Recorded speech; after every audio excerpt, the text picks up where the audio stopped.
You call your beloved cat to have his dinner, Sir Scratchy. Suddenly, you hear loud stomping. The dishes on the dinner table clink with every thump. A painting's fallen off the wall. Is it an earthquake? No, that's a cat the size of a pony walking into the dining room. It needs 10 times as much food as the average cat. And it purrs like a tractor. No, Scratchy, stop rolling. You'll turn over the cupboard. Well, this is one possible scenario for the evolution of animals in the future. Climate, water, oxygen in the air, and even gravity are factors that influence the course of evolution. For example, scientists predict that some bird species will gradually lose their warm feathers. In the future, they will basically look like sphinx cats with beaks and wings. The same thing might happen to our pets. Gradually, their fur will become shorter until they're completely bald. Urban pests like pigeons and rats will become even bigger, the size of a cat. A few million years ago, rats were barely the size of your little finger. That's because they hid in small burrows and had to be nearly invisible to large predators. Now, they live in comfortable cellars that humans have built. They can create cozy nests there, and the large amount of food in trash cans keeps them from starving. So they feel quite comfortable and continue to grow in size. Even more, rats have already developed oily fur so that dirty or toxic water can run off them without harming the rodents themselves. Plant-eating mammals, on the other hand, might have it worse. Their food will gradually diminish. With time, there will be fewer forests and greenery on the planet, and some plants will disappear altogether. Eventually, animals like deer, elephants, giraffes, and others will get smaller and smaller because of the lack of food. In addition to shrinking, mammals will have smaller eyes so they don't lose water from their bodies, and their ears will become larger to lose heat through them. Their tails will grow longer to swat away insects. As land mammals become smaller, birds will increase in size. That's because they'll be able to include shrinking animals in their diet, and the muscles of birds will become much stronger because they'll have to fly long distances in search of food. Animals in hot and dry places are more likely to learn how to get water from the air. To do so, they'll need long sails or skin flaps. Early in the morning, when the air is coolest, moisture will accumulate on these new body parts, and some lizards will evolve their collars to a much larger size. Then they'll be able to collect more rainwater. As for the marine world, we can already see some fish jumping out of the water to catch insects. In the course of evolution, fish fins may become longer and stronger so that they can leap further. And gradually, those fins will turn into wings to make them truly flying fish. Perhaps in the future, these fish will hunt small birds.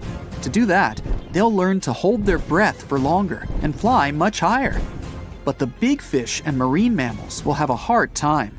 The ocean will heat up, and some species will begin to disappear. The largest inhabitant of the aquatic world, the blue whale, which is the size of 2 school buses, will shrink in size because there will be less food for it in the ocean.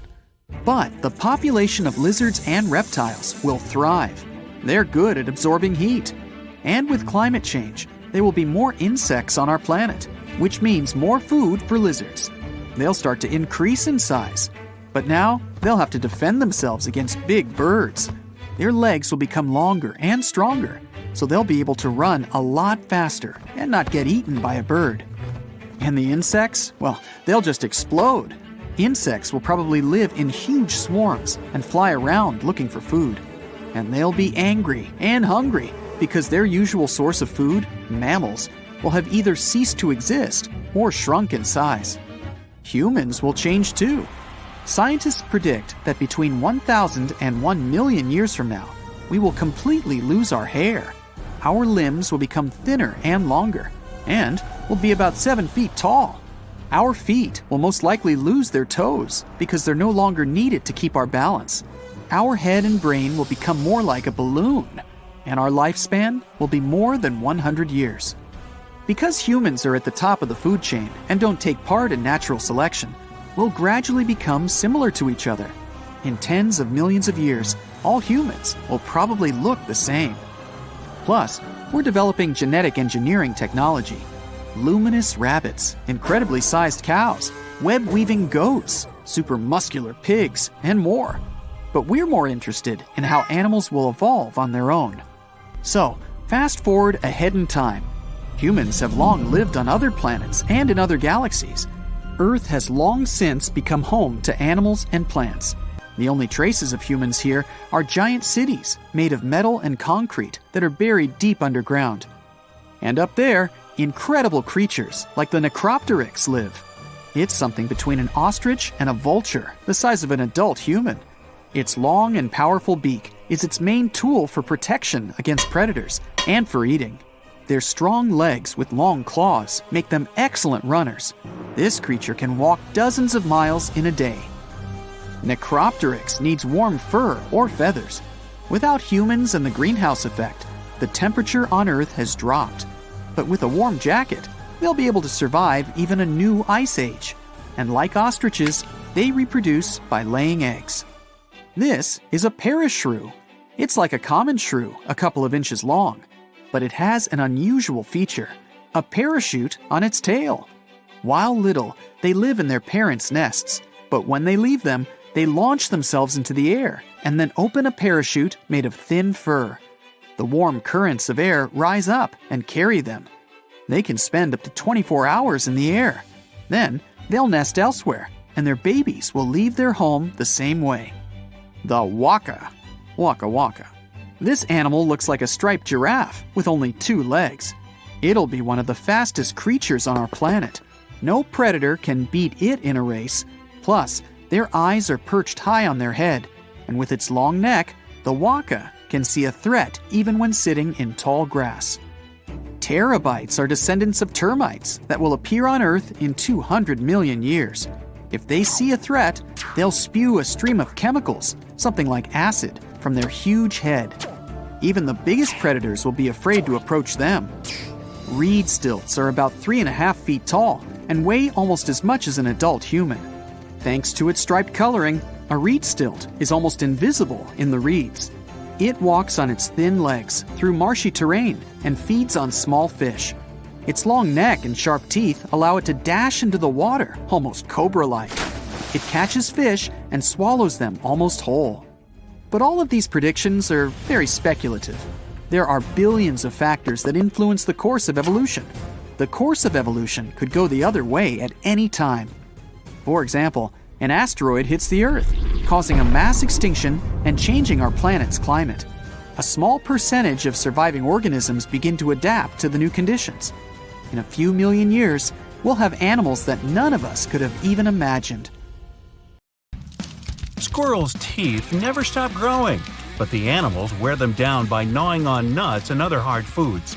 The front of the rodent's teeth is actually orange. It's because they're covered in special tough enamel. Bet you're glad you don't have that to deal with. Some bird species don't mind munching on chili peppers. That's because they can't feel the heat. Peppers burn your mouth because they contain a special chemical, capsaicin, but birds don't have the taste buds needed to feel its effects. The rhino's horn is made of hair, or at least the same protein that makes up your hair and nails. This protein is called keratin. Such a horn is kinda unique since other animals have horns with a bony center. The woodpecker can peck the wood 20 times per second. This pace is almost too high for the human eye to notice. How much wood would a woodpecker peck if a woodpecker could peck wood? The number of pecks often reaches a total of 8,000 to 12,000 a day. A starfish does have eyes, one on the end of each of its arms. These eyes are light-sensitive groups of cells. Frogs don't need to drink water. Instead, they have an area known as the drinking patch. It's on their bellies and thighs. They use it to absorb water directly through the skin. Well, that could save some time. Most caterpillar species have around 4,000 muscles in their body, and almost 250 of them are in the head alone. Christmas tree worms are much more beautiful than you can imagine. But even though the pines look awesome, 2/3 of the worm's body is hidden in a calcium carbonate tube. And the point of this is, I don't have one. Narwhals' famous tusks are actually their teeth that are kind of turned inside out. These unicorns of the sea have just 2 teeth. and in males, one of them grows right through their upper lip. Unlike your teeth, this one is tough inside and sensitive and soft on the outside. The anteater doesn't have teeth, but it's not a problem. This creature has a super long tongue. This tongue helps the animal lap up more than 35,000 termites and ants every day. Well, that's one way to lick hunger. The flea can jump more than 200 times their body length. If humans had such an ability, they would jump as high as the Empire State Building. Woohoo! The red-eyed tree frog's eggs can hatch earlier if they sense their environment isn't safe. Small animals with fast metabolism see in slow-mo. This helps them escape larger creatures. Koalas' fingerprints are very, very similar to the human ones. Sometimes these animals' fingerprints even get confused at crime scenes, probably in Australia. The hippo's sweat is pink and not exactly sweat. It's a reddish, oily fluid. Its function is to not cool the body, but to moisturize the skin and protect it. This fluid also functions as an antibiotic. So, you get sunburn or cut, you can smear a hippo all over you. Polar bear skin is black, and the hairs of their coat are hollow and almost see-through. These animals have fur growing even on the bottom of their paws. This gives them a better grip on ice and protects against cold. Some species of tarantulas, some of the largest spiders in the world, can live without food for more than 2 years. I still think they're creepy. Platypuses close their eyes while swimming. They have special folds of skin covering their ears and eyes. They prevent water from getting inside. These animals' nostrils also have a watertight seal. Emus can't walk backwards, but scientists aren't sure why.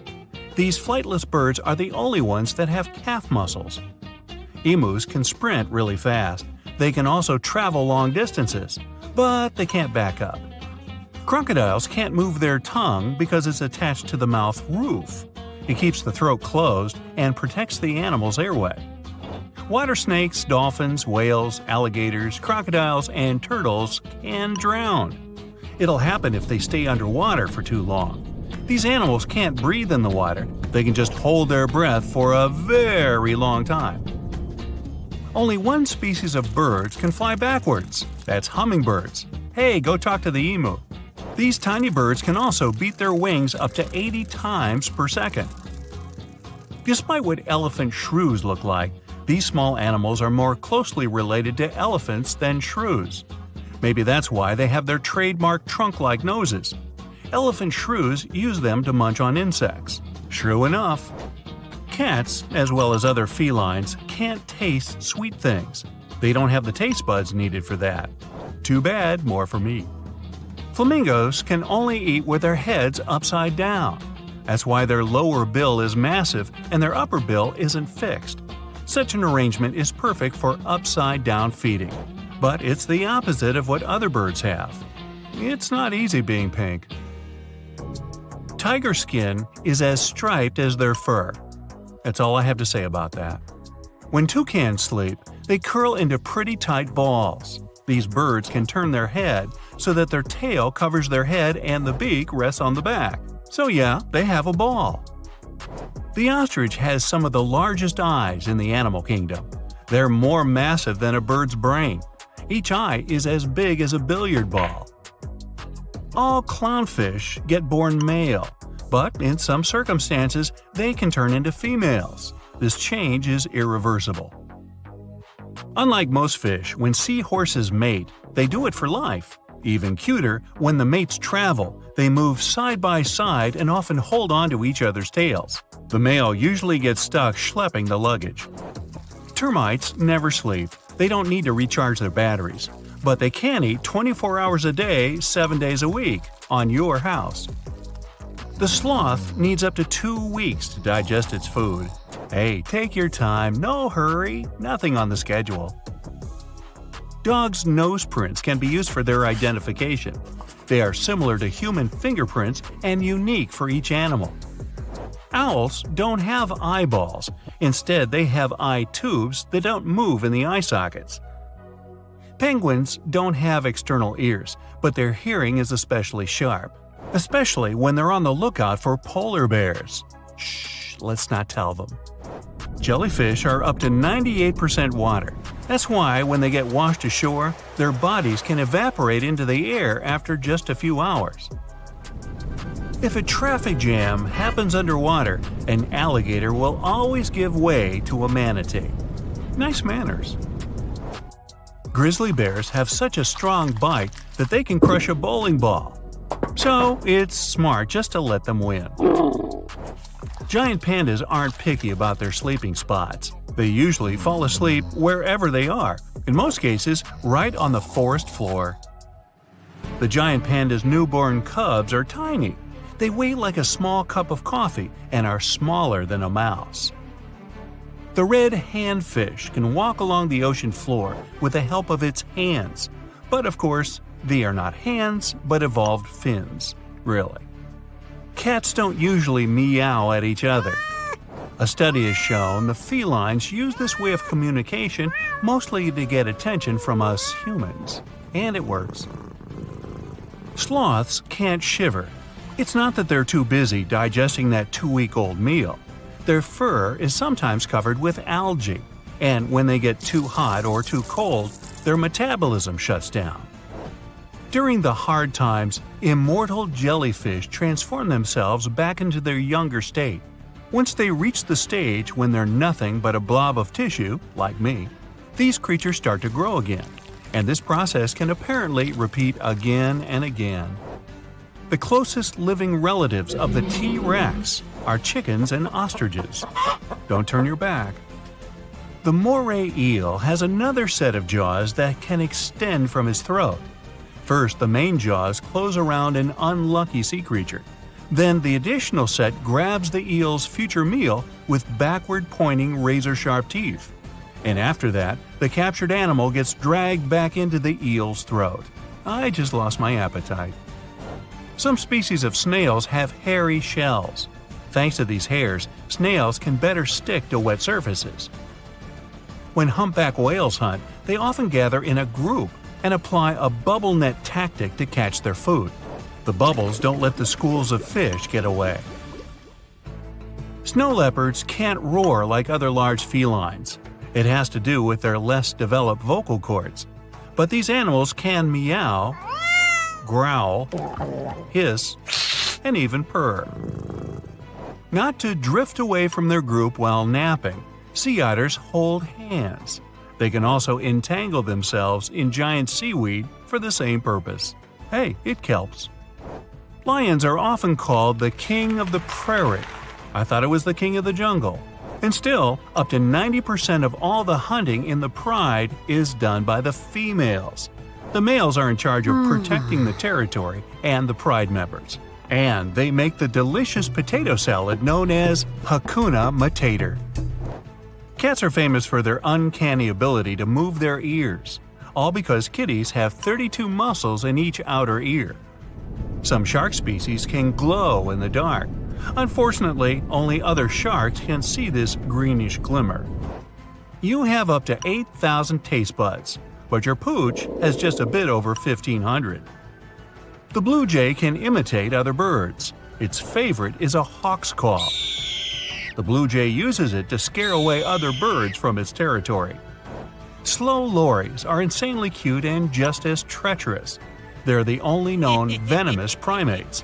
They have a gland in the crook of their inner arm. It secretes toxins that can cause unpleasant consequences in people.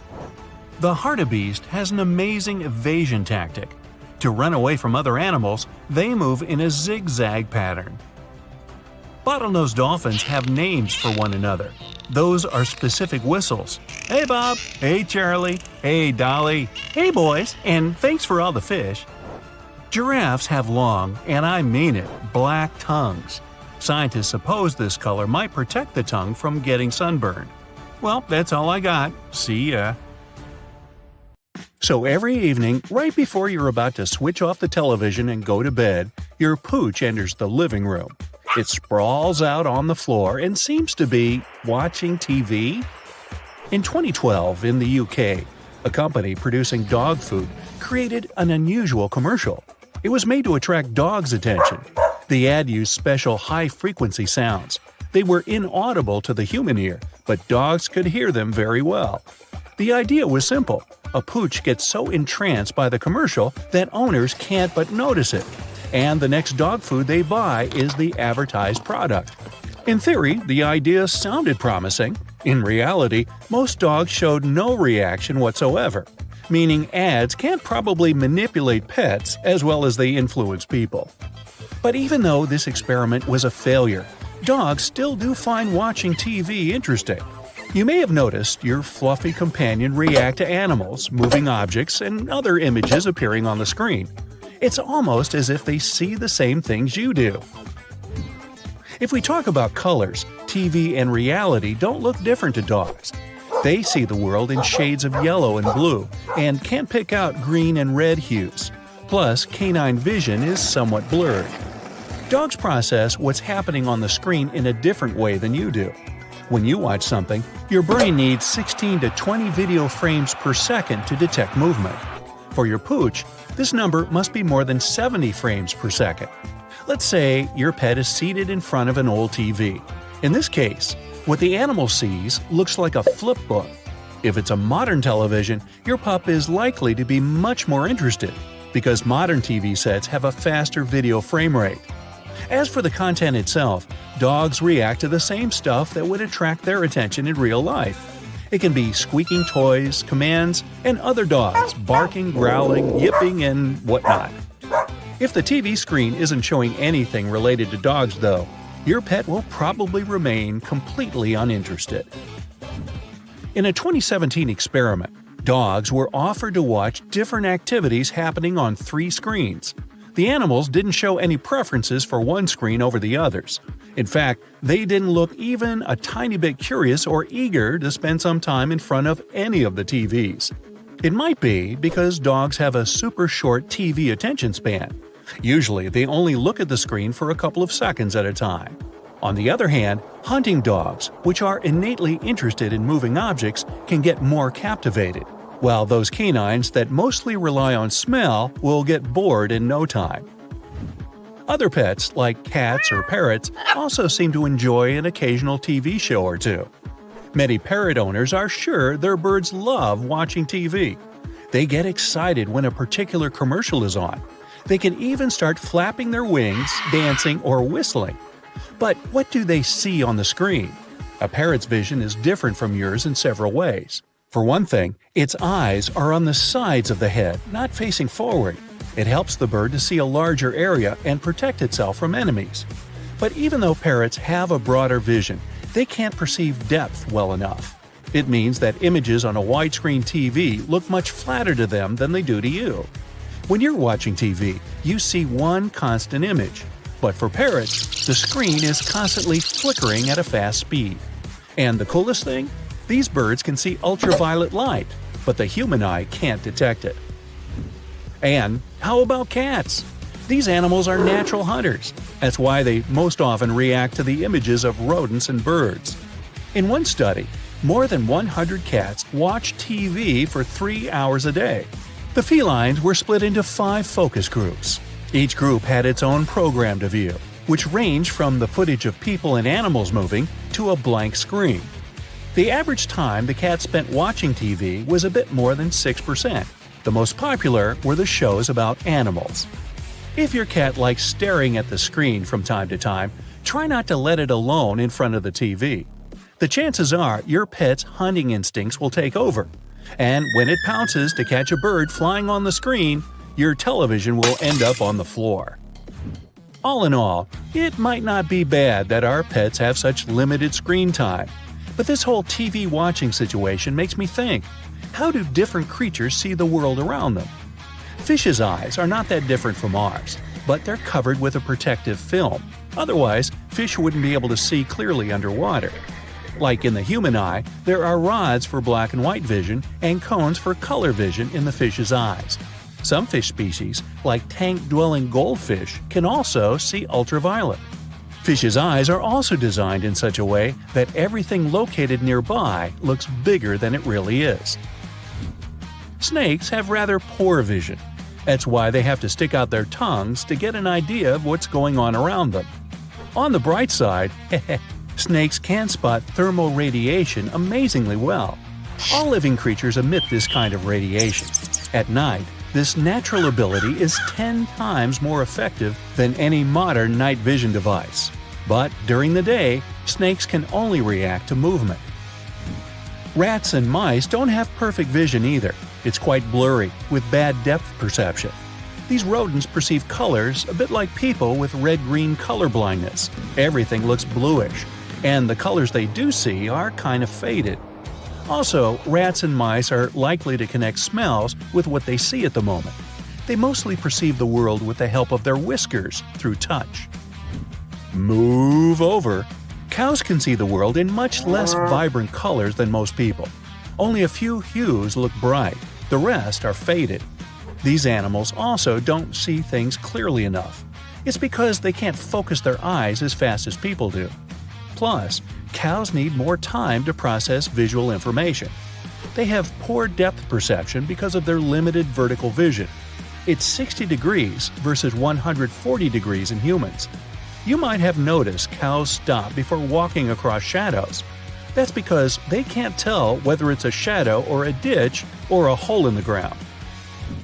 Horses can see almost 360 degrees, but they have two blind spots, a small one directly in front of their noses and the other behind their tails. Horses don't see colors as bright as we do. Their color deficiency makes it hard for them to spot some objects. They also can't distinguish red colors. People can see more hues than bees, but bees have a broader range of color vision. You base your color combinations on blue, green, and red, and bees on blue, green, and ultraviolet. These insects don't have special photoreceptors to see the red color, but they can distinguish yellow, orange, and a unique color called bees purple. That's a mixture of yellow and ultraviolet light. Bees see color 5 times faster than people. Their color vision is not only the speediest in the animal world, it also helps them find natural landing strips invisible to people. Flies' eyes don't move, but their spherical shape and the way they stick out of the bugs' heads gives flies an almost 360-degree vision. These insects can't focus and are short-sighted, just like some people I know. But the coolest thing about how they see the world? It resembles a mosaic, thousands of teeny images that together create the whole picture. Flies are so jumpy for a reason. Even though these bugs don't see well, they're great at picking up movement. This ability helps them flee in the blink of an eye. That's flee as in get away, not flee as in the bugs on your dog. Are we clear? Good. Moving on. Sharks see the world in monochrome. These creatures are a bit short-sighted, but sharks only need the sense of sight once they're closing in on their soon-to-be dinner. And in dim light, a shark can see almost 10 times better than you do. Garden snails' eyes don't focus or see colors, but these slow creatures can make out other living beings coming close.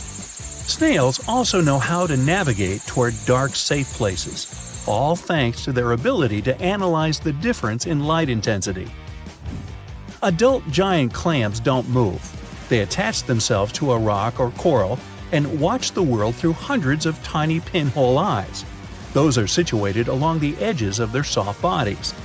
Clams can distinguish 3 different colors, but unfortunately, they can't combine the information they receive. That's why they see bright and colorful but totally shapeless images. But that's no slam on the clam, and they're also delicious. There are sharks that glow in the dark. For example, swell sharks. They live in the dark ocean depths, almost 1,700 feet under the surface. No one knows why exactly, but they emit a fluorescent glow only other swell sharks can see. Scientists detected the glow because they used filters that blocked out yellow light. They think that could be the way for these big fish to communicate with their buddies. This glow helps sharks fight infections on a microbial level. Cowbirds have secret passwords they use to recognize each other. They're a specific type of parasite bird since they lay their eggs in other bird species' nests. The young cowbirds have an inner mechanism where they recognize their species singing, like some sort of secret password only they know. That's how they manage to find others of their kind. A grizzly bear has an incredibly strong bite. It may look cute, but if you're close to this big guy, you better stay out of reach of its sharp claws and especially its mouth. Its bite force is more than 8 million pascals, which means it can crush a bowling ball. Some animals have skin-deep stripes, and others have more superficial ones. Tigers are in the first group. Not only is their fur striped, but their skin is as well.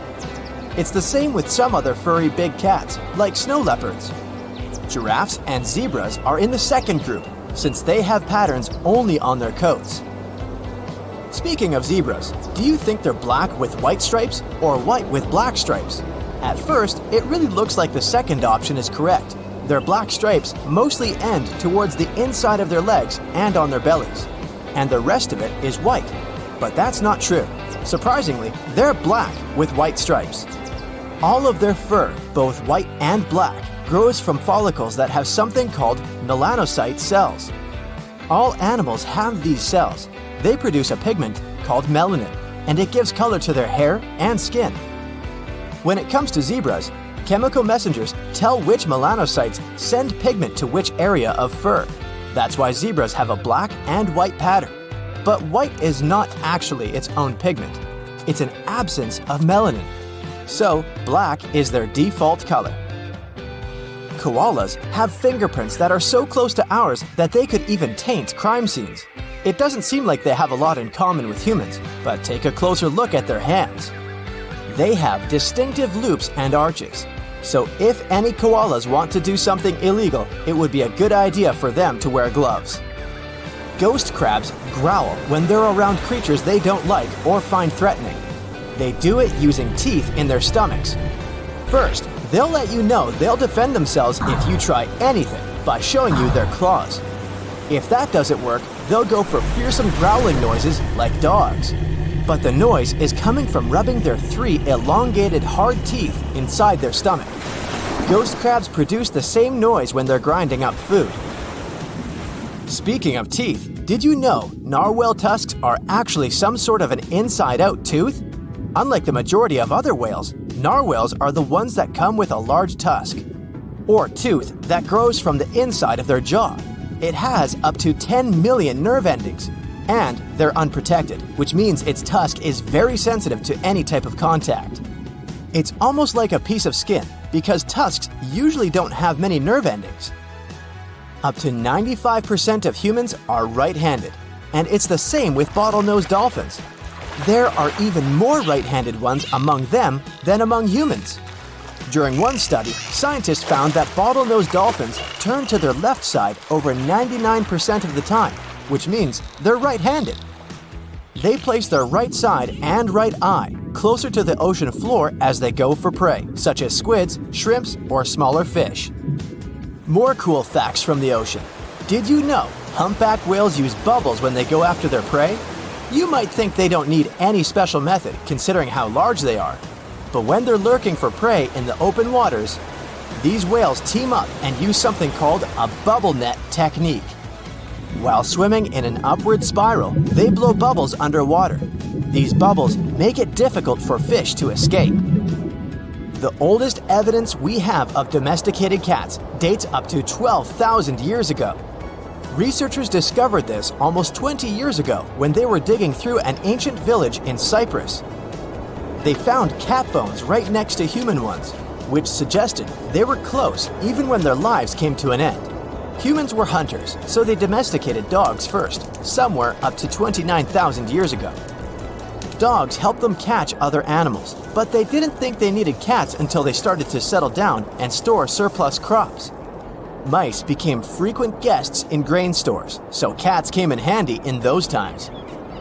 Puffins are quite innovative when they want to scratch their bodies. They can surely be proud of their stunning beaks, but they obviously think it's not enough for scratching. Researchers noticed they tend to spontaneously take a small wooden stick to scratch an itchy spot. There's a special type of ant that only lives in a small part of Manhattan.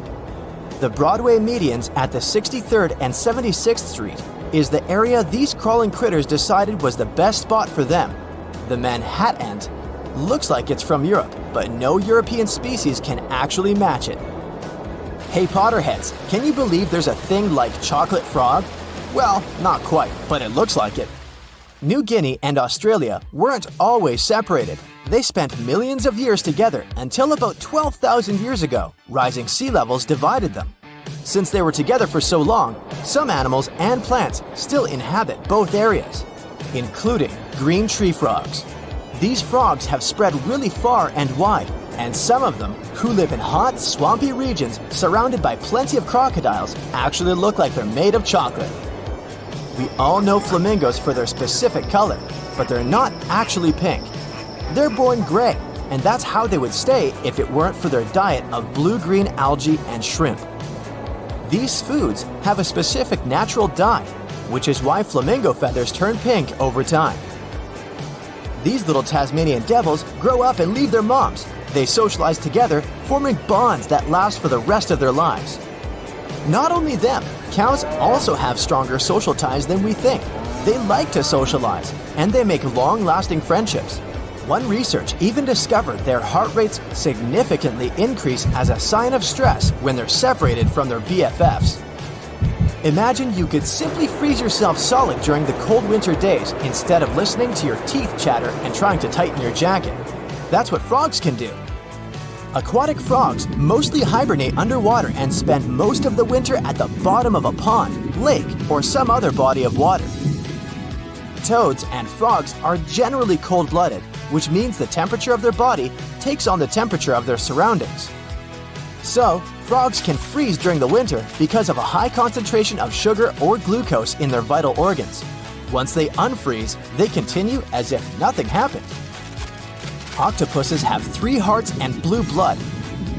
They can move at speeds of 25 miles per hour, and they spray ink that not only blurs the predator's visual field, but actually harms them. Also, they have 9 brains, the central one and 8 smaller brains located in their arms. That's why their arms can open a shellfish while the central brain is busy doing something else. An octopus even tastes with its arms. They have cells in their suckers that enable the arms to touch and taste in a way that they detect chemicals marine creatures produce. That way, an octopus can distinguish prey from rocks.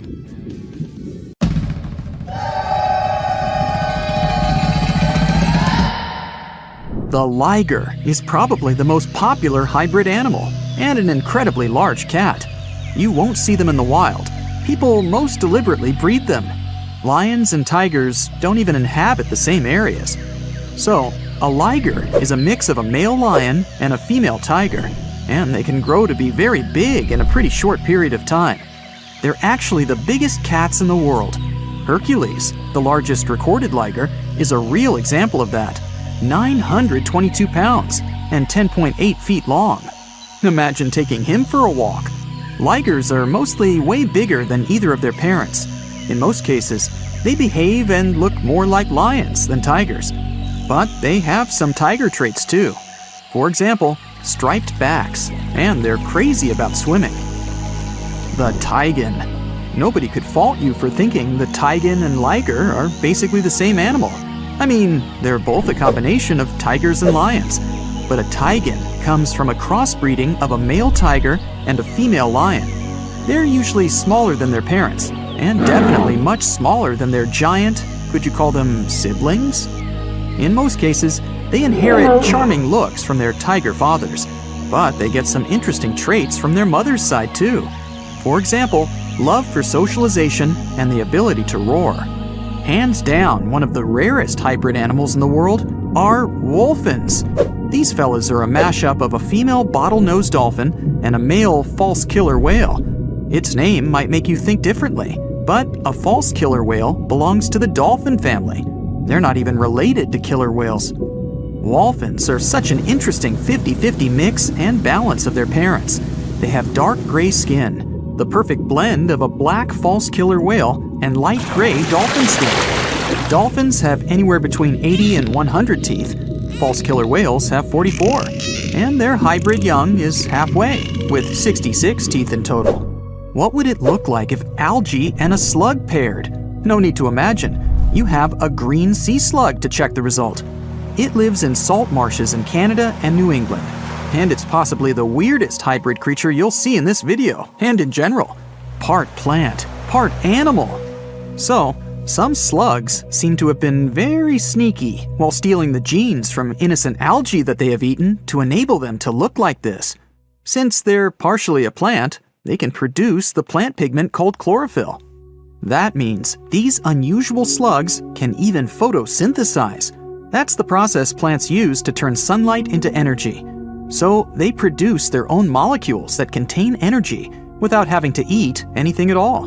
When scientists first discovered it, a green sea slug was the first case of a multicellular animal that's able to produce chlorophyll. What do you get when you mix a male leopard and a female lion? You get an interesting hybrid called a lepin. These animals grow to be almost as big as lions, but they still have shorter legs, similar to their father leopard. They inherit some of his other traits too, like a love for climbing and swimming. You can have a union with a male lion and a female leopard too, and the result is called a leopard. Male lions are usually around 10 feet long and weigh about 500 pounds. The female leopard is way smaller, only 5 feet long, with a weight of about 80 pounds. The difference in size here is too big, so this pairing really doesn't happen that often. Okay, how about a buffalo and a cow? When you were little, maybe you thought that they could be a good match, but in reality, the combination creates an unusual hybrid animal called a beefalo. Not many types of hybrid animals can reproduce on their own, but a beefalo can do it. When a grizzly and a polar bear get together, it results in a growler bear, or grizzly bear, or grizzlar, whichever you like the most. You can see them even in the wild. These two types of bears have a mutual contempt for one another. Yep, they're not good at living together in a mutual habitat. But even though it's rare, the love can still happen and result in these cute caramel-colored hybrid growler bears. In most cases, they'll be a bit smaller than polar bears, on average 60 inches tall at the shoulder, and approximate weight 1,000 pounds. But they're well equipped for surviving in warmer climates, thanks to the genes they got from their grizzly family side. Now let's get to one pretty tough fella, the jag lion. As its name implies, it's the hybrid of a jaguar and a lion. We don't know much about these intriguing big cats because only a few of them exist. But there was an unintentional mixing between a black jaguar and a lioness, which eventually resulted in 2 jag lion cubs. One had a dark gray coat with black spots because of the dominant melanin gene black jaguars usually have. The other one had a lion color and the rosette pattern spots that remind you of a jaguar. Yep, you already know it. There are also ligwars, a hybrid of a female jaguar and a male lion. That's some colorful family. Speaking of wild cats, have you ever heard of a savanna cat? Savanna cats are in both categories of house pets and exotic hybrids, since they're a mix of a domestic cat and a wild African serval hybrid animal. We're talking about striking animals, almost as big as a domestic cat. But what gives them their exotic look are their tall bodies, slender forms, and spotted coats. These cats are extremely loyal, intelligent, and loving creatures. Here's one unexpected mixture, a zebroid. Technically, it's a name people use to describe a hybrid of a zebra and any equine species. But when you pair a zebra and a horse, their young is called a zorse. Zebra hybrids mostly look like whichever animals they've been crossbred with, but with the striped coat of a pure zebra. Most of these hybrid creatures don't even have fully striped coats. You can mostly see the stripes on non-white areas of their bodies and legs. Speaking of zebra hybrids, check out this adorable creature. It's called a zonkey, or zedonk, zebras, zenki. Take your pick. They're mostly either tan, gray, or brown in color. You'll distinguish them by unique stripes that are darkest on their legs and belly. Unlike some hybrids, such as the liger, zonkies can normally live in the wild. In fact, that's where you can find them, living life to the fullest across savannas and open woodland, mostly in Africa. Can you guess what a geep is? Yep, a combination of goat and sheep. and definitely one of the most adorable and cuddliest hybrid creatures in this video. Geeps are very rare. Some experts even believe it's possible that they're not true hybrids, but just sheep with certain genetic abnormalities. After all, sheep and goats do carry different numbers of chromosomes, which means cross-species mixes are almost impossible. When a camel and a llama get together, you get a cute little thing called a kama. Similar to beefalo, the kama also produces the best economic traits of both its parents. The first one was born in 1998. Kamas don't have camel humps. Their body is covered in soft, fleecy fur, similar to their llama side of the family. They can drink big amounts of water at a time, so they can survive with almost no water at all for pretty long periods. The coy wolf is a hybrid where nothing looks that unusual to most people, since the coyote and the wolf are not that drastically different in their looks. After all, these two species only diverged around 200,000 years ago. Now they're still able to mate and bring coy wolf cubs to the world. People living in eastern Canada and the US might be familiar with these smart, adaptable animals that inhabit their forests, neighborhood parks, or sometimes even cities. These hybrids have emerged over the past century or so, and they've picked up the characteristics of both their parents. When a coy wolf is fully grown, it's somewhere in between the size of both parents, but it's also 55 pounds heavier than pure coyotes and has a bigger jaw, longer legs, smaller ears, and a bushier tail. Check out the narluga, an extremely rare creature whose parents are a narwhal and a beluga whale. It's a pretty strange animal, but far from being lonely, they mostly live in the North Atlantic. Scientists had suspected their existence for decades. In 1990, they found an unusual-looking whale skull located in an Inuit hunter's tool shed in Greenland. People from that area said that there were other similar-looking animals, and they fit the description of neither a beluga whale nor a narwhal. People said they had gray skin, narwhal-like tails, and beluga-like flippers. Narwhals and beluga whales are similar in size, and they share a family, the Monodontidae family. So it may not even be that surprising that they're able to successfully breed in the wild.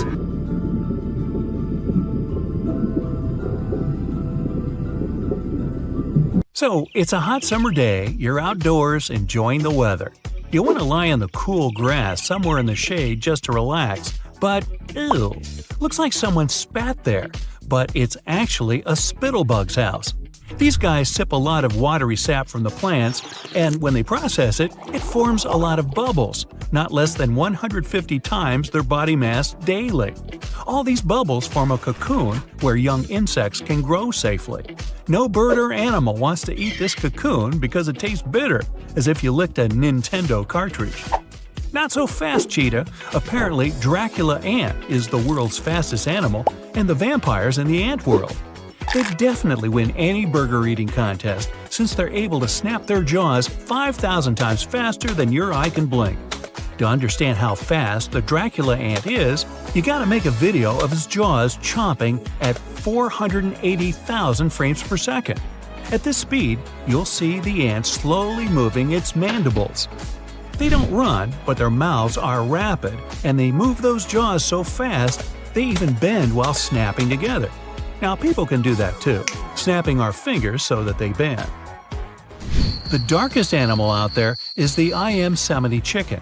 Not only these guys have black feathers, eyes, and claws, they also have black bones.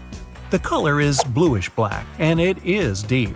If you ever try those chicken wings, they'll look as if someone had marinated them in blackberry juice or squid ink. They say Marco Polo was the first to have discovered these odd or charming roosters. Back in 1298, the explorer wrote about a breed of chickens that were as black as cats and laid the best eggs. This freshwater fish has been around since the beginning of the 20th century and probably remembers good old times with black and white and even silent movies. One big-mouthed buffalo made it till 112 years old.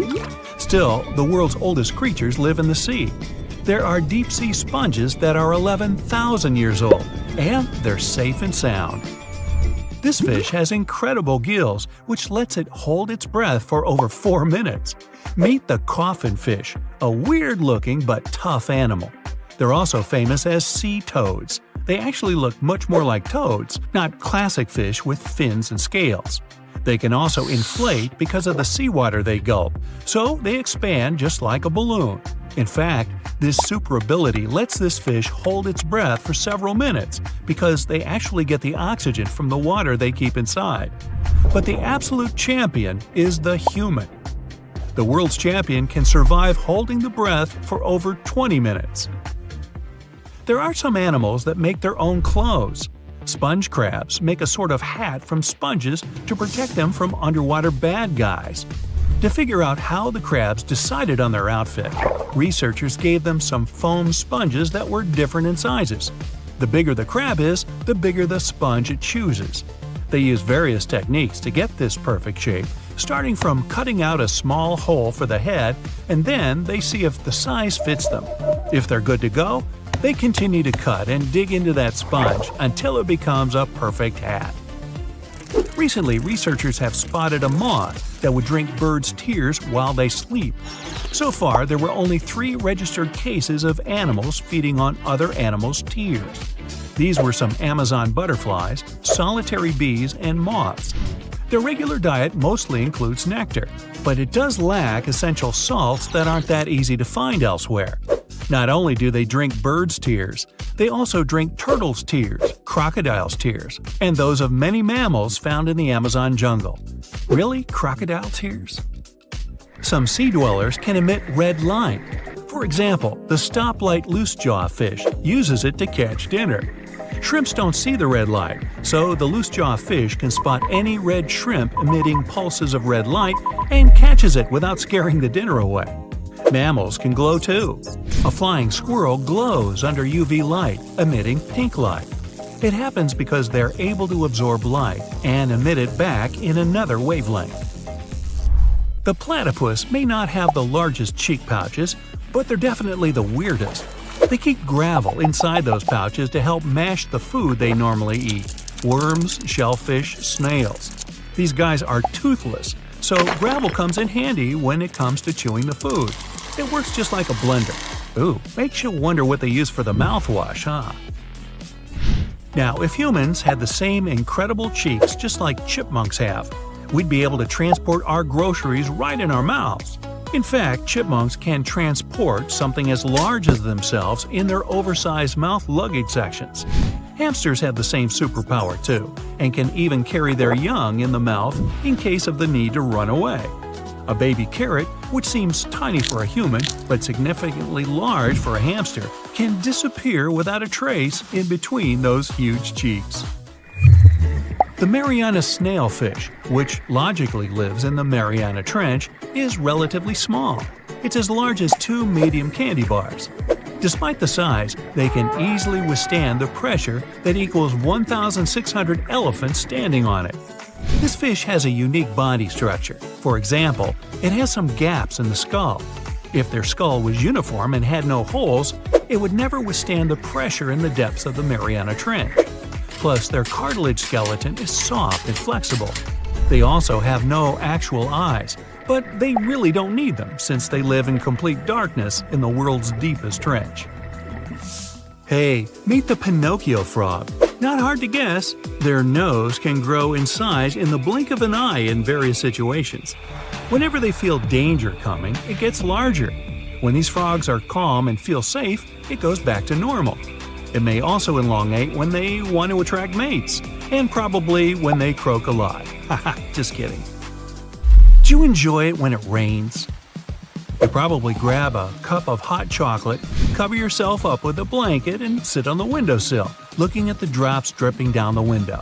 If you like it, you're definitely not a Myanmar snub-nosed monkey that's been recently discovered, guess where, in Myanmar. Their nostrils are so upturned and exposed to the outer world that they sneeze every time it rains. But if you were in a choir, you have something in common. Snub-nosed monkeys like singing together. Amazon pink river dolphins aren't born pink. Their young are always gray, but the older they get, the pinker they turn. It's like people having wrinkles when they age, and these guys simply get a different color. Hey, I'd like to get a little pink instead of those smile lines. You'd certainly love to be a termite because of their crazy sleep schedule. They actually never sleep, and the only thing they do is nibble on the wooden pegs they see around them. Well, if you're afraid of gaining weight because of a cellulose-rich diet, you could probably turn into a snail. They get a power nap for some hours and then can run without sleep for as long as 30 hours in a row. No fish can survive for any significant period of time without water, except this one, the African lungfish. When they feel something's wrong, they start secreting a mucus cocoon and go underground, give or take 9 inches under the soil. They have a built-in tube to breathe. Mountain stoneweeds, native to New Zealand, aren't afraid of drastic temperature changes. Their blood contains a special protein that doesn't let their blood crystallize in case of extreme temperatures. They tolerate any cold better than polar bears and even penguins, who live in the officially world's coldest place, Antarctica. Ring-tailed lemurs have one of the craziest ways of conflict resolution. They have stink fights. Taking into account the average number of lemurs in a group, about 20 or 30 animals, you'll see there's a lot of competition. Their scent glands are on their wrists and shoulders. Those on the wrists are harmless. The odor they produce is quite volatile. Those on the shoulders are nasty and produce brown, funky-smelling paste that would outlast any perfume. So back off. Well, the seahorse is an unusual fish. Normally, female animals carry a child, but seahorses do it the other way around. For 9 to 45 days, the future father carries the eggs inside a special pouch until the birth process begins. Then the male opens his brood pouch and squeezes out the children. The female anaconda finds the deepest puddle and spends her pregnancy in it. She will starve for about 7 months while pregnant. Then she will give birth to 40 children that make up 30% of her body weight. Her babies are completely independent and will explore the world around them. The Suriname toad looks like a normal toad, but is totally flat. Unlike most animals, this one carries its future children not inside, but on its back. Female toads have special holes on their backs for each egg, where the babies develop. After 3 to 4 months, the little Suriname toads wake up and crawl out of the pockets on mom's back. Kangaroos are born just 1 month after conception, but they're not yet ready for life in the outside world. Newborn kangaroos are smaller than an inch. These tiny creatures crawl into their mom's pouch using their front legs. After 195 days, the kangaroo grows big and strong enough to leave the pouch. Sea urchins lay more than 2 million eggs, but not all survive. Male and female urchins throw something like a cloud into the water, which contains the future offspring. In the next few hours, if the egg cloud is not eaten by other sea creatures, the eggs will turn into a ball with microscopic hairs and then form a skeleton. At this point, they're ready for their own reproduction. Most animals either lay eggs or have a live birth. But the Jackson's chameleon does both and gives birth up to 30 young at a time. The female bears the eggs, minus a shell, right inside her body, instead of laying them as many other chameleon species do. In the yellowhead jawfish family, a dad fish takes care of the future offspring. The male broods the eggs inside his mouth. After the birth, the male carries his babies in this safe place. The brooding method lets the father keep his children safe because he can swim away from danger with the babies in his mouth. Sloths spend most of their time on the treetops. Their birth process is extravagant. The female lets her hind legs dangle and clings to a branch only by her front ones and gives birth in this position. The baby sloth grabs the mother's fur right after birth and climbs to her chest. The velvet spider builds a special room for giving birth and childcare. Just like weaving a spider web, she constructs a cocoon around it, where she lays up to 80 eggs. Then she makes a hole in the cocoon so that the offspring can escape. But this hole is too small for her, so she will never come out. For 2 weeks, she will feed the hatched spiders until they become independent. Whales, the biggest mammals in the animal kingdom, give birth underwater, so their babies have to rise all the way up to the surface to take their first breath. Mom whale will feed the baby with 54% fat milk for the next 4 months until it grows enough to eat on its own. Octopuses give birth only once in a lifetime. One of the arms of the male octopus is adapted to fertilize females. Some octopus separate the arm from their body and give it to the female. After laying eggs, female octopuses circulate water currents over the eggs to clean them and protect them from predators. Now imagine giving birth to a baby the size of a 4-year-old. Poor mom. But that's what kiwi birds do. Their eggs can weigh up to a quarter of their body mass. To produce such a big egg, female kiwis have to eat 3 times more than usual. Shingleback lizards also have a difficult pregnancy. These animals normally have up to 2 babies, which doesn't seem so bad. But the babies can make up a third of the mother's weight. That's like a human giving birth to a 7-year-old child. Giraffes are some of the tallest terrestrial animals, which has an effect on the birth process. In a giraffe birth, the baby first pokes out the front hooves, then the nose and the entire head. Within an hour, the baby is born. Before taking the first breath, the baby giraffe falls from the height of 6.5 feet to the ground. Ow!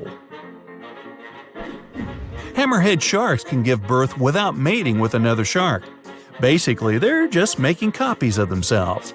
This was first discovered in 1999 in a Nebraska zoo. There are just a few other animal species, like some geckos and lizards, that can reproduce this way. Porcupines are known for their sharp quills. In the womb, these quills are soft, but right after birth, when coming in contact with air for the first time, they become hard and sharp.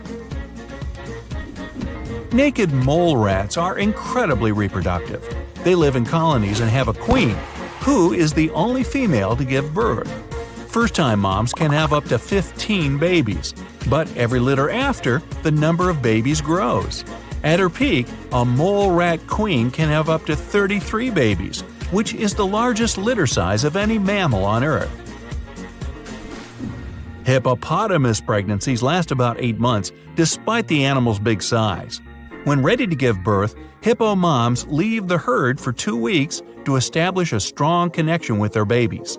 Hippo calves are born underwater, so they learn to swim from the very beginning. Zebras have a really hard time after birth, both for mom and the baby. Zebras are an animal who can see a newborn baby as a potential threat in the future. So when a baby zebra comes out, a male zebra can attack it immediately. The mother protects her offspring, often not having any time to rest. Elephants have the longest gestation period of all mammals, lasting more than 18 months. Though they live up to 70 years, most elephants won't have more than 4 babies. When the elephant mom is ready to give birth, other elephants from the herd form a protective circle around her until she delivers the baby. At birth, they can weigh up to 260 pounds. To protect them from predators, barnacle geese lay eggs on a cliff at 400 feet, which is the height of a 36-story building. When the eggs hatch, the little chicks face a problem. There's no food nearby because they're on a rock. So, at just a few days old, they jump off the cliff and try to make a soft landing. Although marine iguanas don't have to leap off a cliff, they're also in a hurry soon after they're born. Female marine iguanas lay eggs in an underground cave that they dig. This is a safe place to hide from predators, but sooner or later the baby iguanas come out of these caves to eat.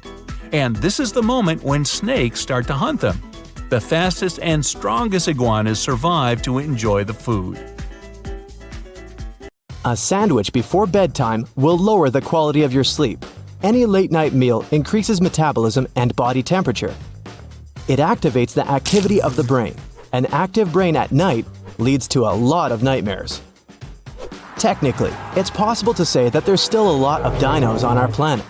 Birds are actually the only surviving dinosaurs. They evolved from theropods, the dinosaurs that ran on 2 legs. Yep, T-Rex is a distant relative of chickens, ostriches, and even hummingbirds. A phone is 10 times dirtier than a toilet handle. Also, beware of office tables since they have hundreds of times more bacteria per square inch than office toilet seats. Yikes! Ants can actually take over the world. Argentinian ants have built colonies in every part of the planet except Antarctica. Insects from different colonies are on good terms and never have conflicts. In reality, flamingos are white. The bird turns pink due to beta-carotene. This pigment is found in the algae and the shrimp that it feeds on. You can change your skin color too. If you eat a lot of carrots, your skin will turn slightly orange. This will happen because of the high beta-carotene content in the vegetable. Hypothetically, you can see the past. When you look into the starry sky, you're looking into the past. When the sun disappears, we know about it only after 8 minutes. This is how long it takes the light to reach the Earth. Scientists from Japan played audio recordings for cats to prove they're truly dismissive. In those recordings, the owners of the cats called them by their names. Cats' pupils dilated. The animals moved their tails, legs, or ears. Cats heard people, but rarely responded. It's all about evolution. Cats came to people because they were attracted by mice that ate grains. They lived close to people, but were never tamed. Trees have their own underground sort of internet. The roots of 90% of trees are interconnected by mycelium filaments. Trees exchange information and nutrients through them. They warn each other about danger and fight parasites together. Trillions of microorganisms live inside you. They make up 3% of your body weight and weigh up to 6 pounds. Microorganisms play a very important role. They help with digestion, absorb nutrients, and do many other things we never notice. In comparison with microorganisms, there are really few people on our planet. A teaspoon of soil contains more living organisms than there are humans on the planet Earth. Human memory has a limit. Scientists estimate that your brain can memorize 2.5 million gigabytes of data. To use up all the memory limits, you need to upload a 300-year-long high-quality video right into your memory. People have mined 200,000 tons of gold throughout history, of which about 2/3 have been mined since the 1950s. If we made a cube out of all this metal, it would be 70 feet high and wide. Recent data from scientists confirmed the myth that in the Earth's core, there are huge reserves of gold. The metal is enough to cover all the planet, and people might have gold up to their knees. The problem is, we just can't mine it from there. Scientists used to believe that there were 400 billion trees growing on Earth, but there are over 300 trillion of them, or 420 trees per person. There are more trees on Earth than there are stars in the Milky Way galaxy. The desert and cold Wrangel Island was the last place where mammoths lived. These giant animals disappeared about 4,000 years ago. By this time, the Great Pyramid at Giza had been around for only 500 years. Archaeologists have found pots of honey that are 3,000 years old in Egypt. It didn't go off and turned out to be edible. It's possibly because of the chemical composition of honey. Bacteria and insects that can spoil honey can't live in it. You're actually drinking the water that dinosaurs drank. The water on our planet is the same as it was billions of years ago. Only a small portion of the liquid has evaporated. By the way, scientists still don't know exactly where the water came from. We have a detailed map of the Moon and Mars. Still, over 80% of the Earth's ocean is unmapped and unexplored.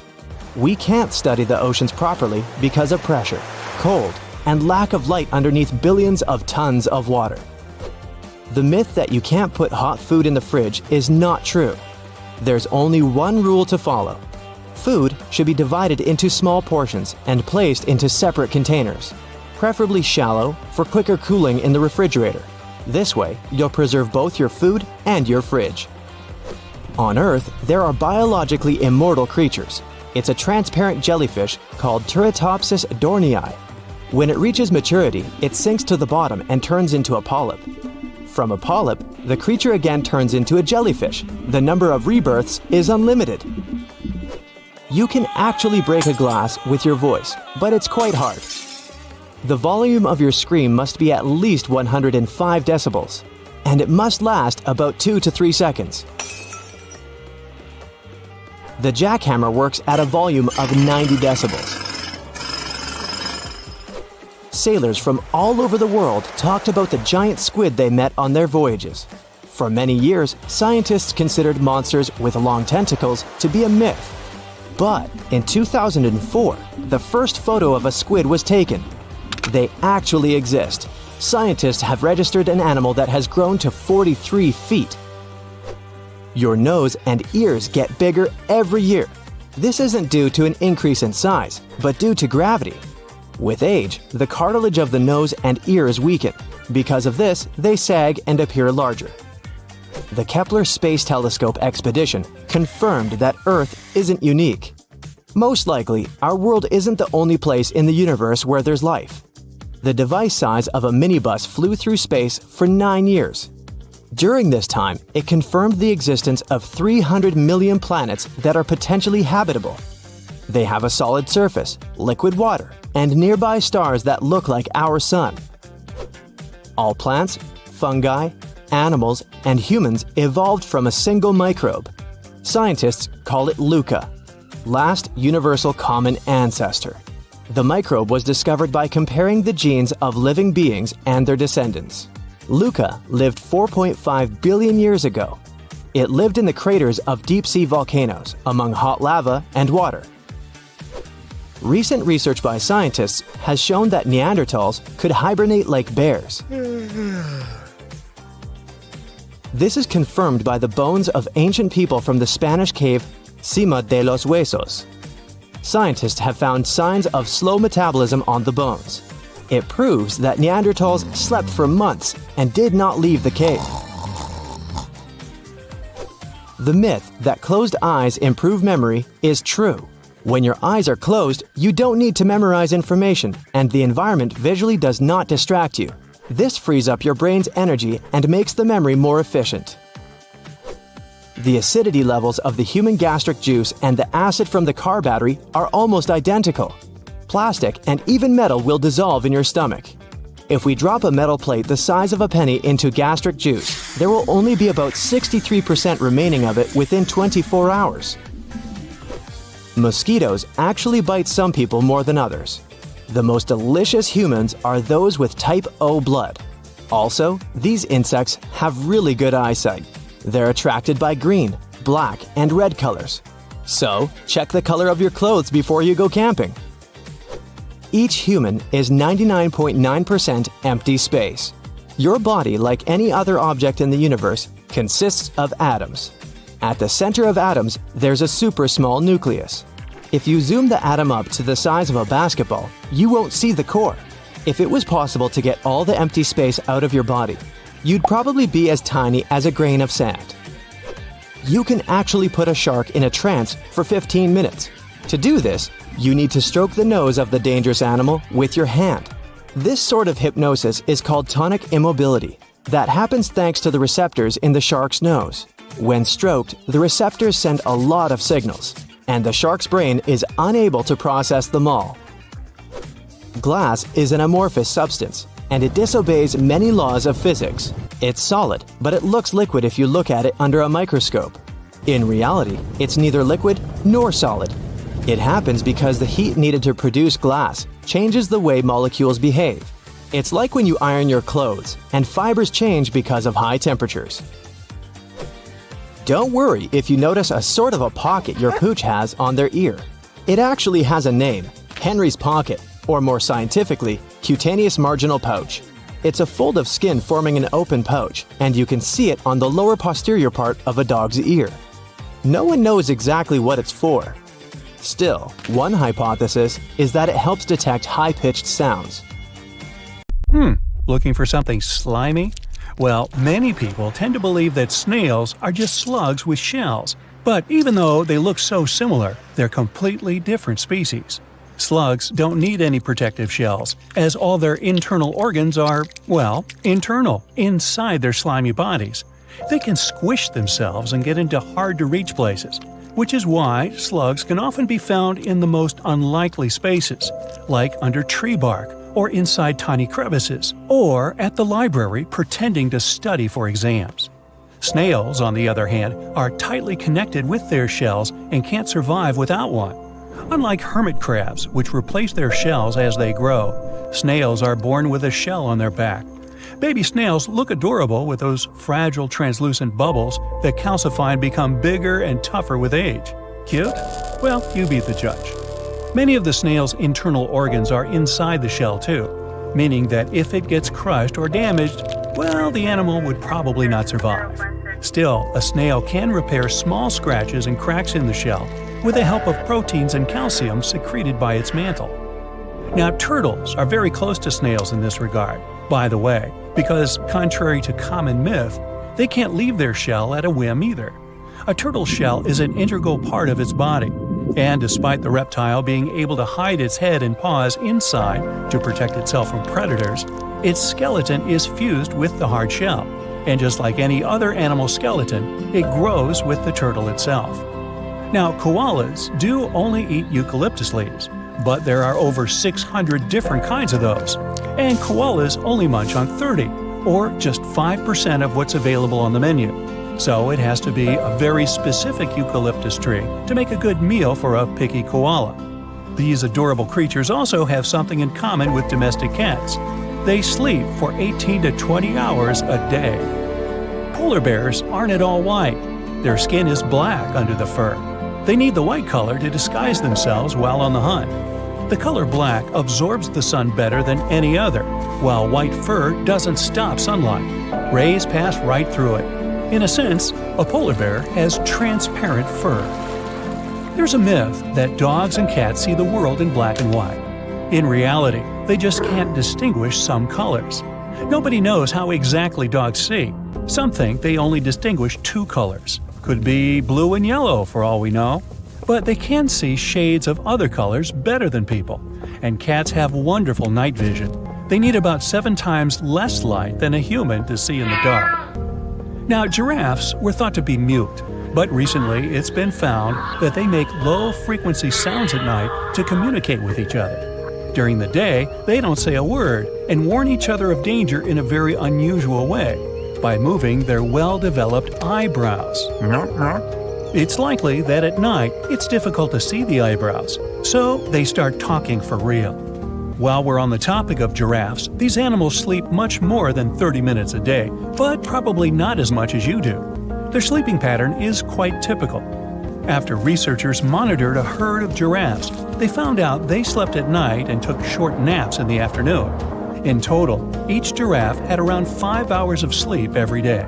Oh, and by the way, a herd of these guys is actually known as a tower of giraffes. Makes sense with the long necks. Seagulls can drink seawater. There are salt-secreting glands near their eyes. These glands purify seawater very quickly, and the salty residue comes out through the nostrils. Yep, you guessed it, salty snot. The Adelie penguins are real romantics. They only have one partner for life. The male must give a smooth stone to the female to create a family. You could say that's kind of an engagement ring. Like humans, though, a female penguin may refuse and not accept the ring. Speaking of animal love, foxes are romantic too. Male foxes are good fathers and husbands. They're devoted to their loved ones for life. They look after the females and even pick fleas from their fur. Aww. Male foxes improve their whole houses and take an active part in their baby's upbringing. Dolphins can sleep with one eye closed and the other one open. Half of the brain dreams and rests, and the second half closely monitors the environment for signs of danger. The perfect brain for sleeping during boring classes and meetings. Hey, I didn't say that. Besides, dolphins manually control their breathing.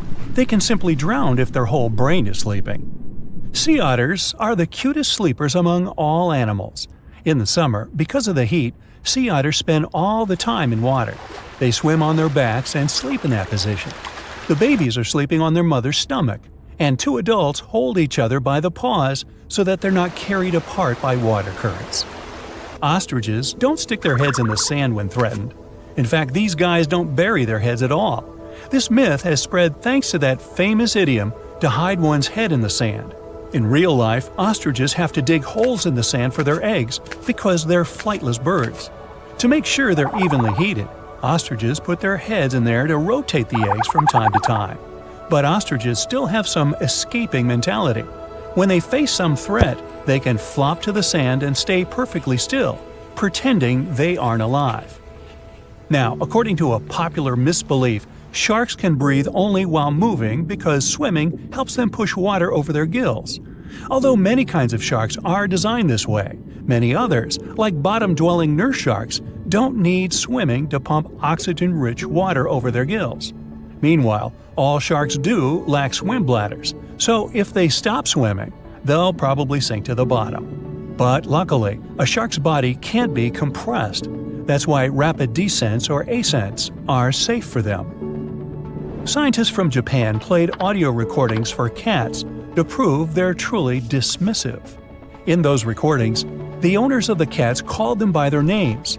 Cats' pupils dilated, the animals moved their tails, legs, or ears. Cats heard people, but rarely responded. It's all about evolution. Cats came to people because they were attracted by mice that ate grains. They lived close to people, but were never tame. And yet, we keep feeding them. Birds are actually the only surviving dinosaurs. They evolved from theropods, the dinosaurs that ran on two legs. Yep, T-Rex is a distant relative of chickens, ostriches, and even hummingbirds. In reality, flamingos are white. The bird turns pink due to beta-carotene. This pigment is found in the algae and the shrimp that it feeds on. You can change your color too. If you eat a lot of carrots, your skin will turn slightly orange. This will happen because of the high beta-carotene content in the vegetable.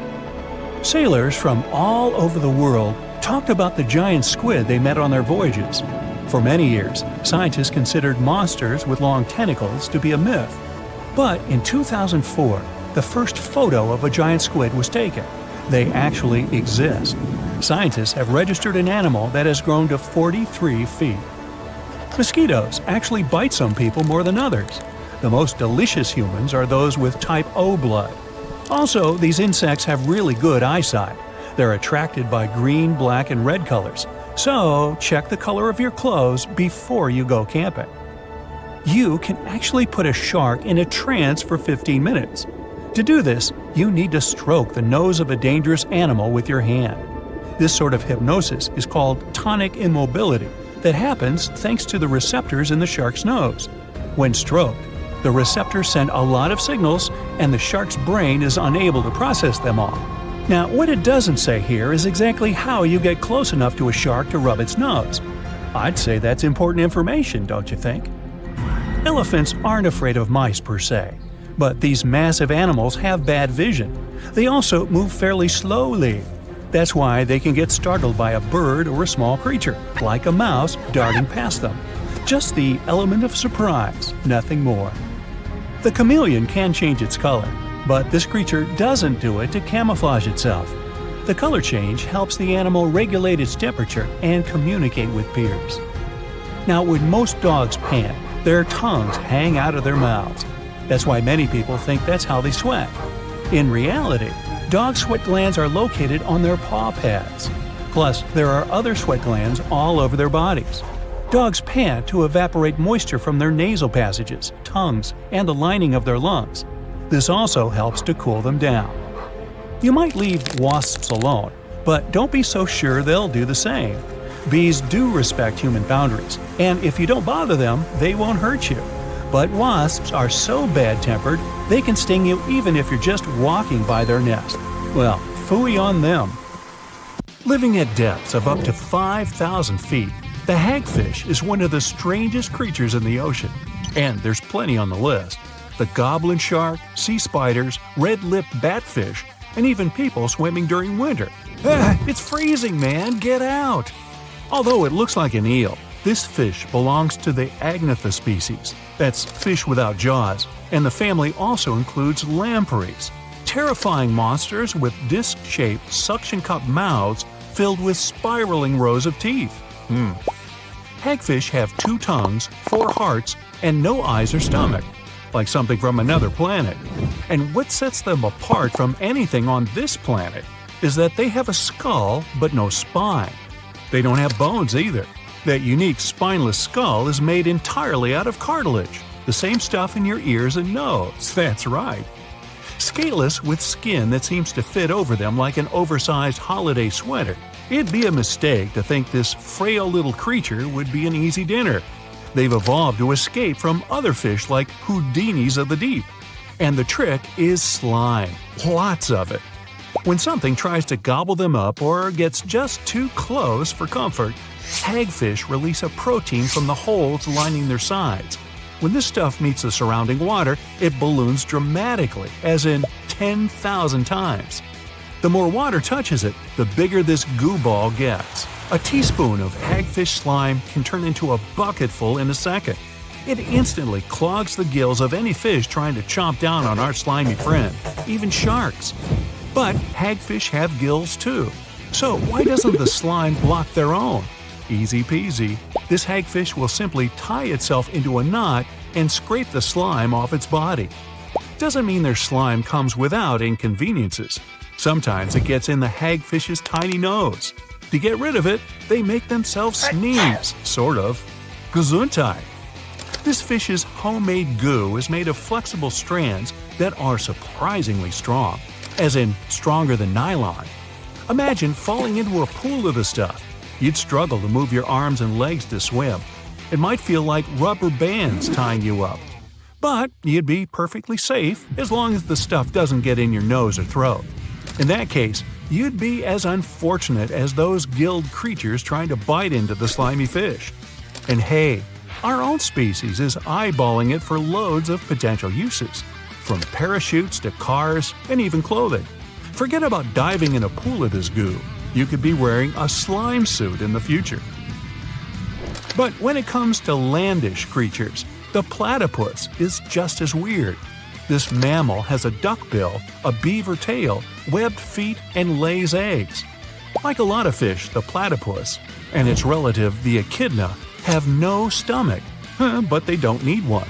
They store their food in their cheeks until they surface. Once they've eaten, the food goes straight to their gut. Just when the platypus couldn't get any stranger, they also sweat milk for their platypups. When winter has put bears, bats, snakes, and even myself into hibernation, there's one animal that does things a little differently. During the cold season, the wood frog lets itself freeze, sometimes for up to 7 months. Like a brown popsicle, they fill their body with a syrupy au naturel antifreeze to stop crystals from forming. And when the right time comes, they can just thaw themselves out, even multiple times a season. These frogs will find a nice covered area in the forest and wait until spring comes. Once they're thawed, they'll hop away like nothing happened at all. When your name's the boxer crab, you have to live up to it. Ding ding! Round 1! This little crab is super smart. It has sea anemones living in its claws, and these DIY boxing gloves pack a punch. Carrying around these little tentacled sea creatures helps this tiny crab defend itself against fish and anything bigger than it. When feeling disturbed, the crab starts swinging and its gloves start stinging. The tentacles of sea anemones are covered in stinging cells that help the animal capture its lunch. Yup, that's no plant, it's a hungry beast. It's a win-win relationship. For helping the crab protect itself, the gloves get a fun ride around the ocean floor and free meals. Its other names don't sound as tough, but I assure you, the pom-pom or cheerleader crab looks cute but shouldn't be messed with. If you're afraid of spider webs, this is one to avoid. Darwin's bark spider is an orb weaver type that creates a jaw-droppingly large web for a penny-sized spidey. The silk in its web is 10 times stronger than Kevlar and double the strength of any other spiders on the planet. And the webs themselves can be as big as a king-size bed. Not that you'd want to sleep in one. Their web bridges are even more impressive. They can be over 80 feet long. The spiders build them across rivers to catch bugs flying over the water. Or you, rafting down the rapids. Watch out! And here I thought I spent too much time on the web. Gone to the beach on a hot sunny day when you realize you're out of sunblock. Hey, just do what hippos do. When they sweat, they create their own sunscreen. Living in the water for most of its life, a hippo's skin must stay wet to keep hydrated. When they do have to venture out of the water, something strange happens. The red or pink color we sometimes see on hippos are little beads of fluid that absorb the sun's UV and protect the skin from burning. They're also highly acidic to help stop bacteria growing on the skin. Hippos might look big and clumsy, but they could easily outrun and outswim the best Olympic athletes out there.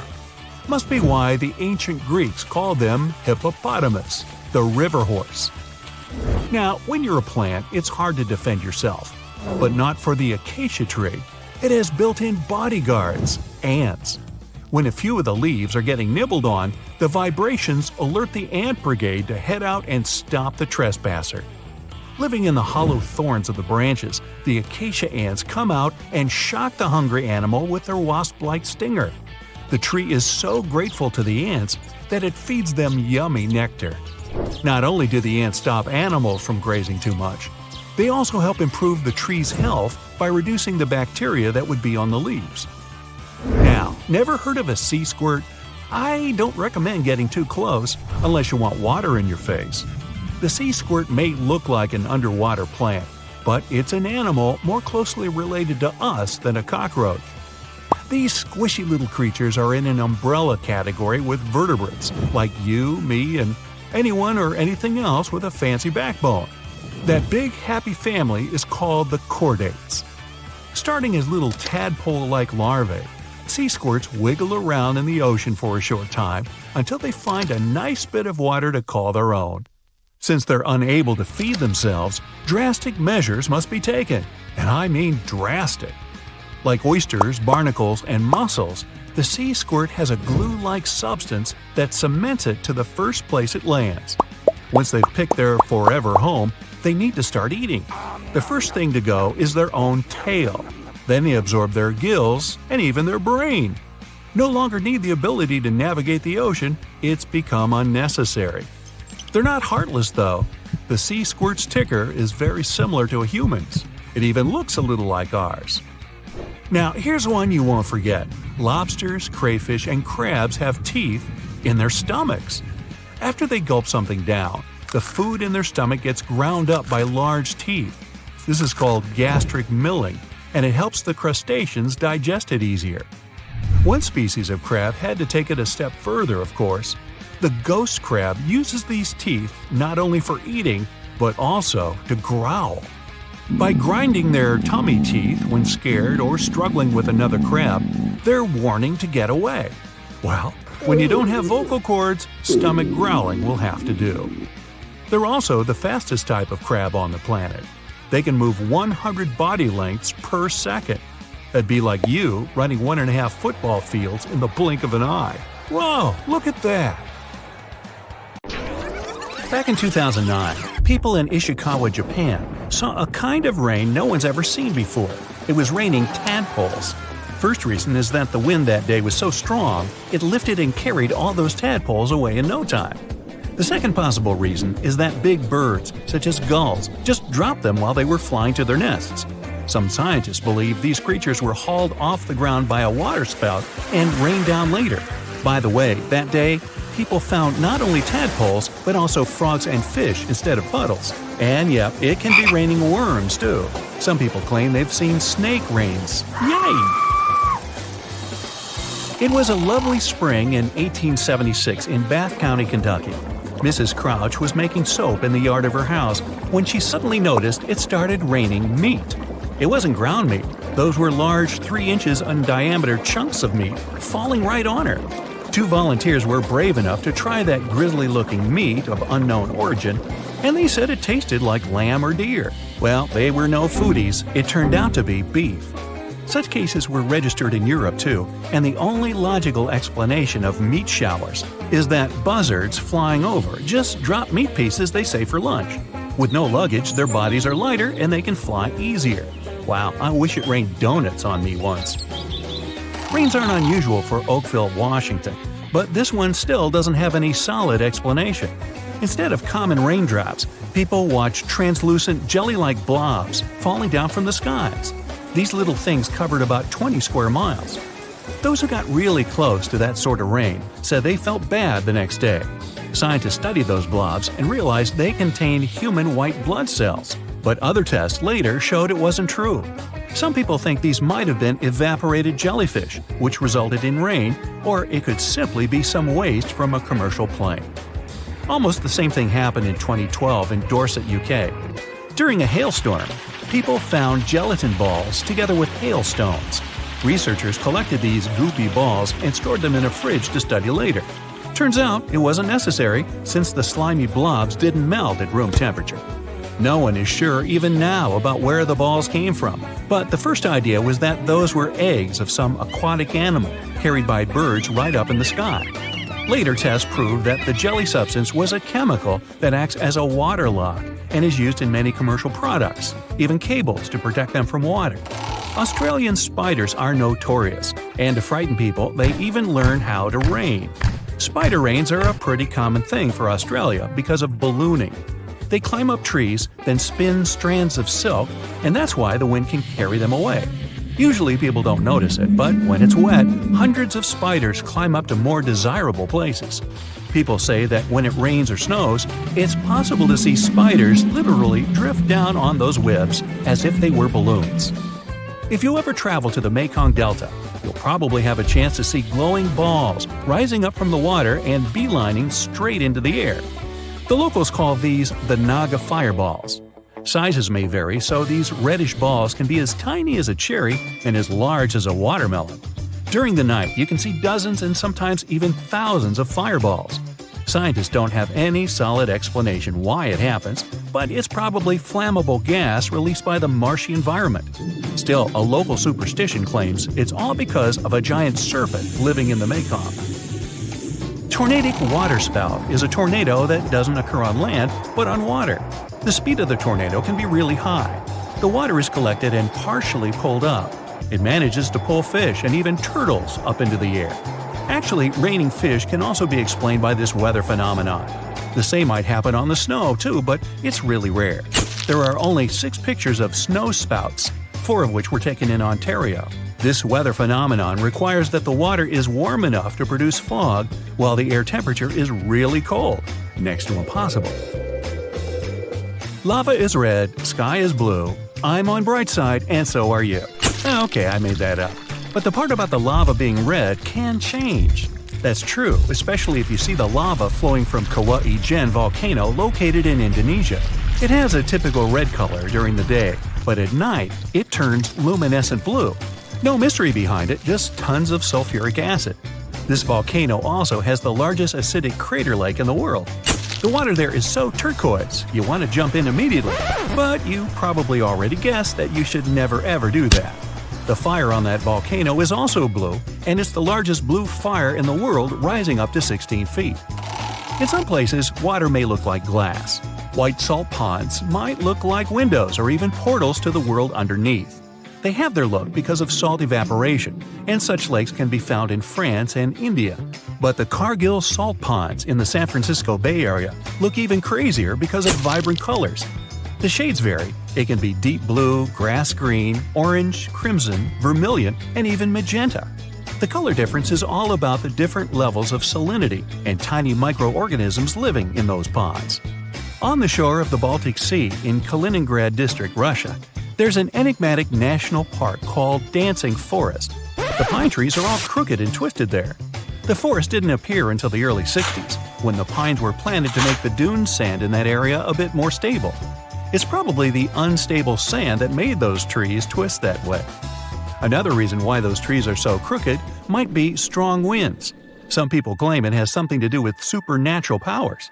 They say this forest is a place where positive and negative energies meet. Locals believe if someone climbs through one of the rings in those trees, it'll add an extra year to this person's life. The throbbing hum in Taos, New Mexico has driven locals crazy since the 1990s. Low-frequency hum doesn't let you sleep normally. Even though scientists tried so hard to find the source of the hum, they failed. They blamed it on mechanical devices and even animals. The West Seattle hum, for example, was related to toadfish. Different variations of hum were also heard in the UK, Australia, and in some areas of the United States. Luckily, only about 2% of the world's population can hear it. Noctilescent clouds, or simply night clouds, are so rare because 1. They only form in summer, and 2. They can only be seen at latitudes between 50 and 70 degrees, both north and south. To see those clouds, the sun should be already below the horizon, but the clouds still have to be in sunlight. It's possible for the highest clouds in the atmosphere, which are located about 50 miles up. We can't see them during the day because they're too faint. Fairy rings, also known as elf rings or pixie rings, are the enigmatic rings of mushrooms that appear in grasslands and forested areas. Scientists can't explain why these fungi can form nearly perfect circles. But the superstition claims that fairy dances would burn the ground, causing mushrooms rapid growth. In fact, it's partially true. The mushrooms grow in places where grass withered. The Amazon River, one of the longest on our planet, stretches for 4,000 miles, which is more than a drive from Vienna to New Delhi. But there's one river in South America that beats the Amazon River twice. First, it's wider. Second, nobody ever saw it. It's an Amazon underwater twin called the Hamza River, and it runs 2.5 miles underneath. Scientists found it 10 years ago, back in 2011. Don't blink, or you'll miss this rarest weather phenomenon. Red sprites are electrical discharges in the sky that look a bit like an aurora. It's super powerful, about 10 times stronger than any regular lightning, but it lasts just a couple of seconds. They were first photographed in 1989, and there are still very few photos and video recordings of this lightning. To make a video that can clearly show red sprites, it should be at about 7,000 frames per second. Well, I'm out. The sight of its fin in the water nearly stops your heart. It's the reason you feel so uneasy going for a swim at the beach. That massive, razor-toothed hunter that's made its name known, the great white shark. So, if the ultimate terror of the sea is leaving the area, it must be for a good reason. But what could possibly scare the great white away? A giant Lovecraftian monster that makes even Megalodon look tiny? Nah, not even close. Nothing can clear a portion of the ocean as quickly as orcas can. When their powerful pods come looking for food like seals and squids, even the biggest, scariest sharks leave the area without looking back. It's not known if these whales specifically target great whites, or they're just keeping the competition out of the area. But what marine experts do know is that sharks flee, sometimes not even coming back until the following year. Yeah, makes sense. Orcas are much larger than great whites in size. They have plenty of teeth, and they'll use them to satisfy their merciless desire for meat. Orcas are also highly intelligent and will work as a team to get what they want, whether that's catching a school of fish, getting seals off the ice, or even chasing down humpback whales. So, if the great white shark itself is scared of the mighty orca, should you be? Well, me personally, I keep my distance from any wild animal. But maybe this will help you sleep better at night. Orcas are known to be picky eaters. Good news for you, human isn't on the menu. They aren't likely to change their diet just because you're in the water today. Oh, by the way, orcas aren't even whales. They're technically the largest species of dolphin. And sharks are also afraid of their relative, the bottlenose dolphin. Even a single bottlenose is too powerful for a shark, but they're tougher when they travel as a pod. Sharks are easily outmaneuvered by the highly agile marine mammals. They use that blunt snout like a battering ram. This basically annoys the shark so much that it just leaves the area. Now, if you think about other top hunters in the animal kingdom, wolves always come to mind. Packs can take over vast territories. And since they're at the top of the food chain, they get to pick and choose from a large menu with anything they please. They're highly intelligent, fast, and agile, but probably their biggest advantage? Numbers. If grizzlies or mountain lions try taking advantage of them, the numbers game always works in the wolves' favor, leading to the hunter becoming the hunted. Even without numbers, they dominate and terrify. It's too hard for any other animal to target a lone wolf, so even they are usually left alone. Imagine being able to pounce a wild boar in below freezing temperatures while dressed in orange against a completely snow-covered white environment. Siberian tigers are clearly not playing around. Over 10 feet long and weighing up to 400 pounds, they're the largest of all wild cats. This kitty could easily jump right over your head while carrying double its body weight.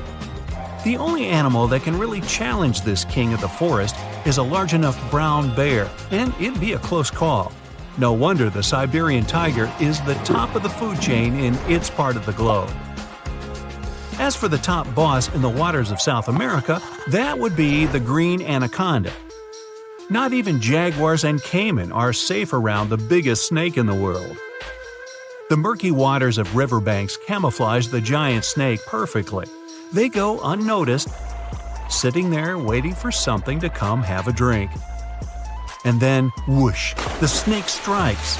It uses its sharp curved teeth and 15 feet of pure muscle to hold its lunch in place. Luckily for most animals, after eating their fill, anacondas can go weeks or even months without worrying about their next meal. But the world's biggest snake isn't the most dangerous. That title belongs to the black mamba. Lions, spotted hyenas, giraffes, and even elephants will avoid the mamba at all costs. They all know one bite can stop them very quickly. Growing up to 14 feet, it's the second longest venomous snake in the world after the king cobra. The African black mamba does hold the top spot as the world's fastest snake. It slithers along going 12 miles per hour. That's about where most treadmills max out. Not top dog, but worth a mention is the green anaconda's neighbor, the electric eel. Very few animals are willing to take on such a highly charged creature. Electric eels have around 6,000 special cells that can produce up to 800 volts of electricity. That's more than 6 times the standard U.S. wall socket. That's enough to knock a horse off its feet and to power holiday lights. In 2019, a Tennessee aquarium hooked some tree lights up to their eel tank. Every time the eel shot the water, the trees lit up. Now, it's been said that the electric eel can recycle its volts in a process called revolting. Nah, I made that up. One more truthful eel fact to knock you off your feet: electric eels are air breathers. They have to surface about every 10 minutes to fill their mouth with air. Yep, their single lung is in their mouth. Does the king of the jungle reign unchallenged? In books and movies, sure. In real life, not so much. For one, their home is on the African plains, not the jungle. A whole assortment of contenders, like hyenas, leopards, and crocodiles, are always trying to take the king's crown. Even zebras and giraffes can stop the big cats with a quick kick if they're cornered. If we go by bite force, the African Nile crocodile has the biggest that humanity has ever measured. Its jaws are 5 times more powerful than that of a lion's.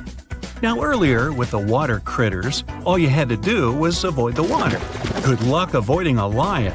They can run 50 miles per hour, jump the length of a school bus, and climb trees. The lion's biggest challenger for the apex role is the African wild dog.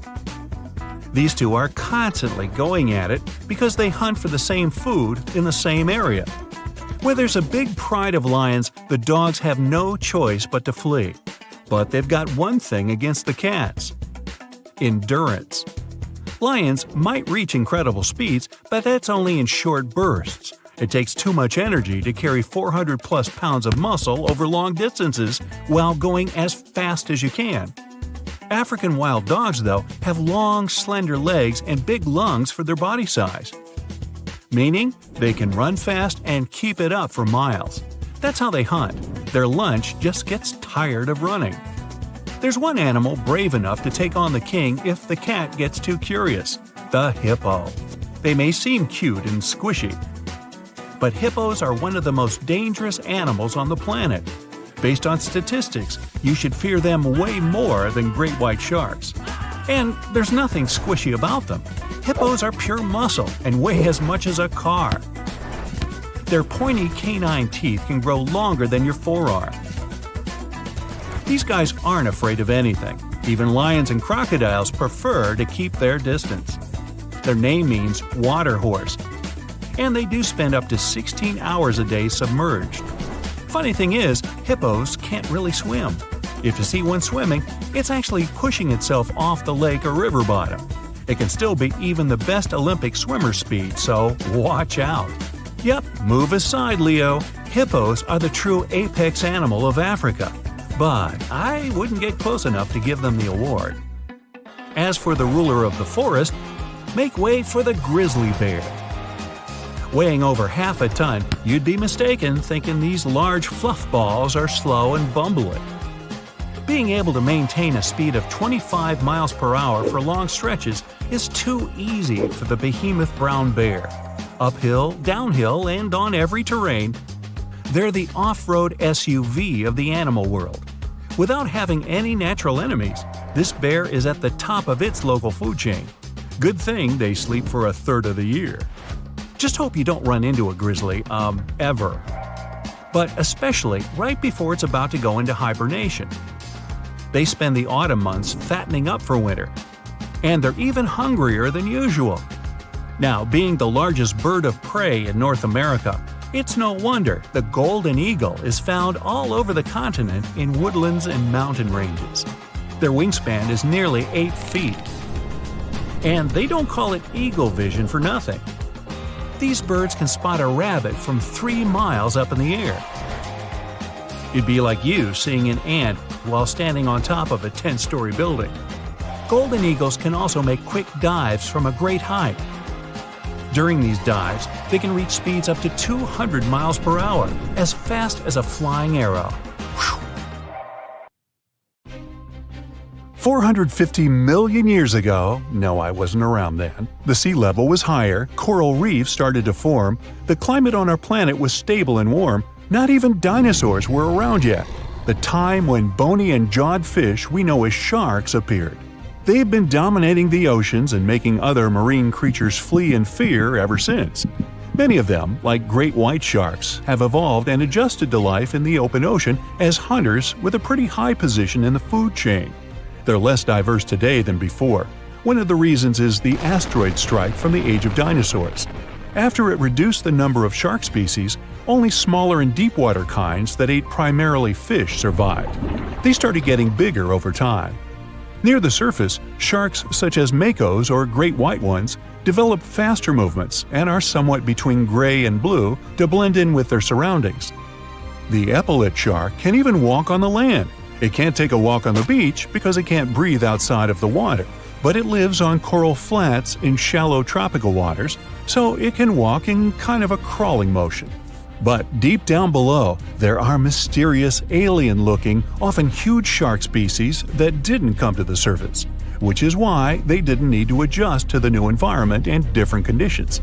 They haven't changed a lot through time, so they're some living fossils. These creatures mostly don't have 5 gill slits, the most common number, but 6 or 7. It's because there's less oxygen the deeper you go in the ocean, so they need more gill slits. Sharks on the surface evolved to have fewer gill slits. 6-gill sharks are the most primitive sharks we have today. Their skeletons are like those of ancient extinct sharks, and they can survive only in very deep waters. Like cats, sharks have a layer of reflective cells placed inside their eyes, which helps them see better in the dark, deep sea or cloudy waters. Sharks on the surface have big eyes because they evolved to hunt in the sunlight, so they tend to rely on their vision. Those that live in shallow waters have small eyes, so they can protect themselves from the sand.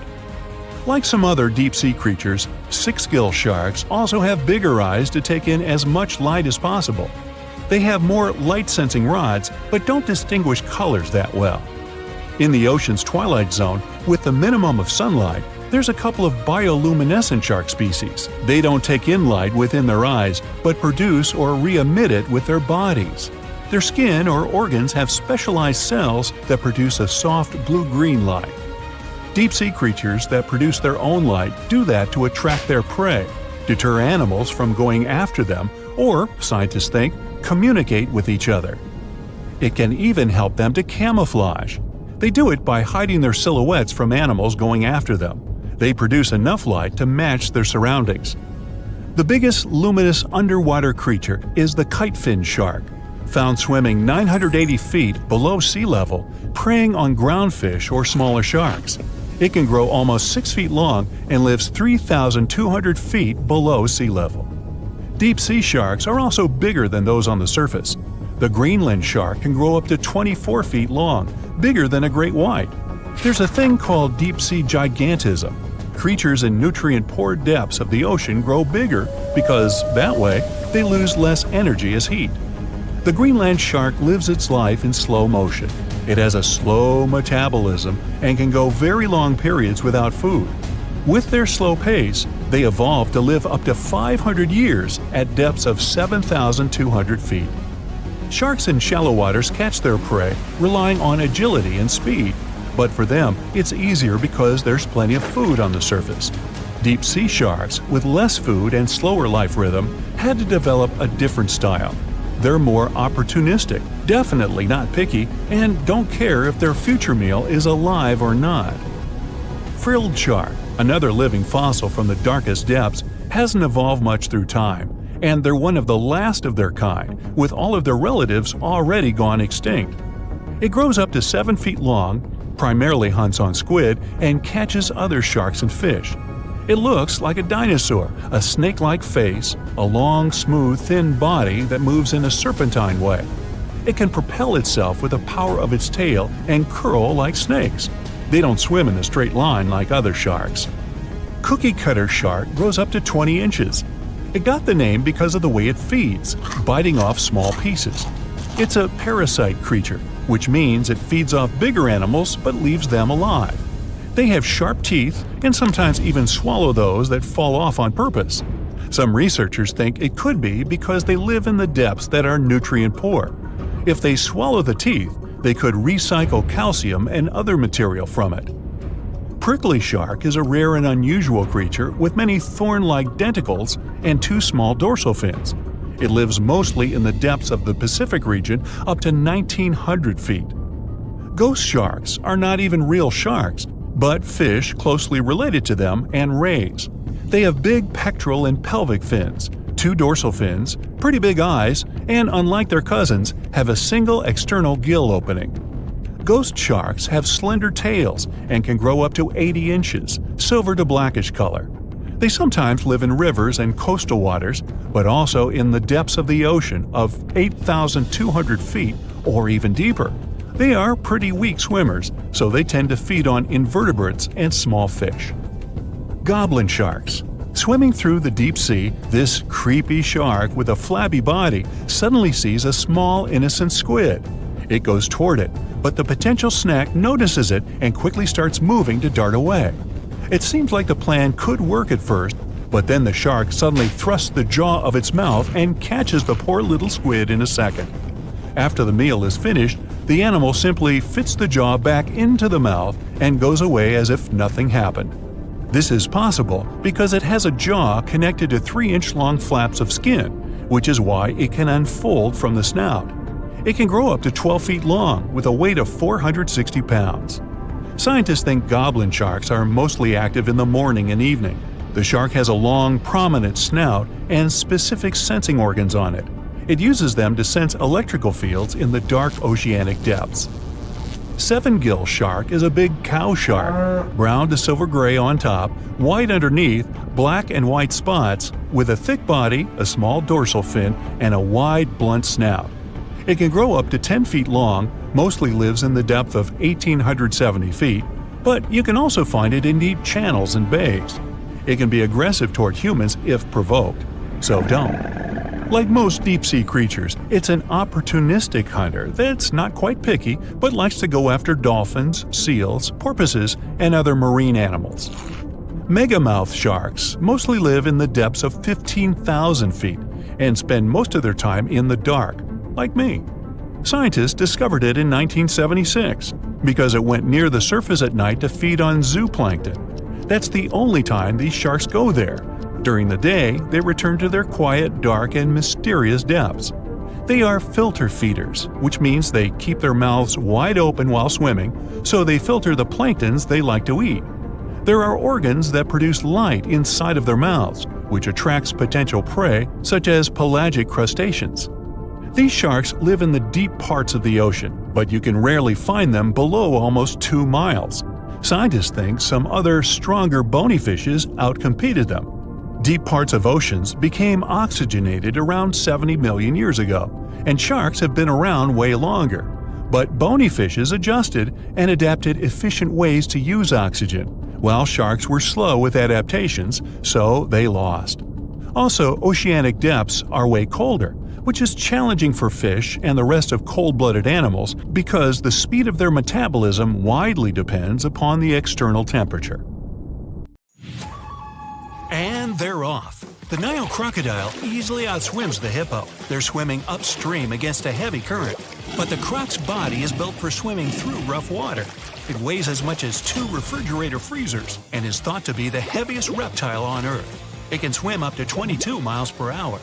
The hippo can't swim. Not really. It just walks on the bottom of the river and pushes off from any big rock it finds.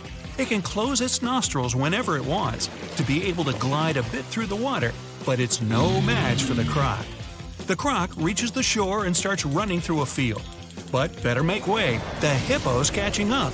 It's speeding across the flat terrain. Even though it's huge, the hippo can outsprint a human. The croc was miles ahead, but the hippo's faster on foot. The hippo breaks through the ribbon. It's all over! Beep beep! Hey there, Roadrunner! What you running from? Wait, hold everything. That coyote is catching up fast. He's right on your tail. The greater Roadrunner can run up to 20 miles per hour, even faster when it's really hungry. Despite what you see in cartoons, a coyote is actually twice as fast as a Roadrunner, but the cartoon version is way funnier. In Lane 1, from the dense jungles of South America, the ever-slow sloth. And right underneath him, in Lane 2, we have a typical garden snail. And the race is on for the slowest animal on Earth. With the sloth's top speed clocking in at 0.2 miles per hour. It's no wonder they call it a giant moving pillow. Well, I call them that. The snail's off to a good start. It can cover a small neighborhood in about an hour. This boneless creature has only 1 foot, which is covered in protective slime. It's too blurry to see, but I think the sloth is still in the same spot. And now it's asleep. It'll probably be asleep through the whole race. A sloth can snooze it up for 15 hours a day. It's asleep for more than half of its life.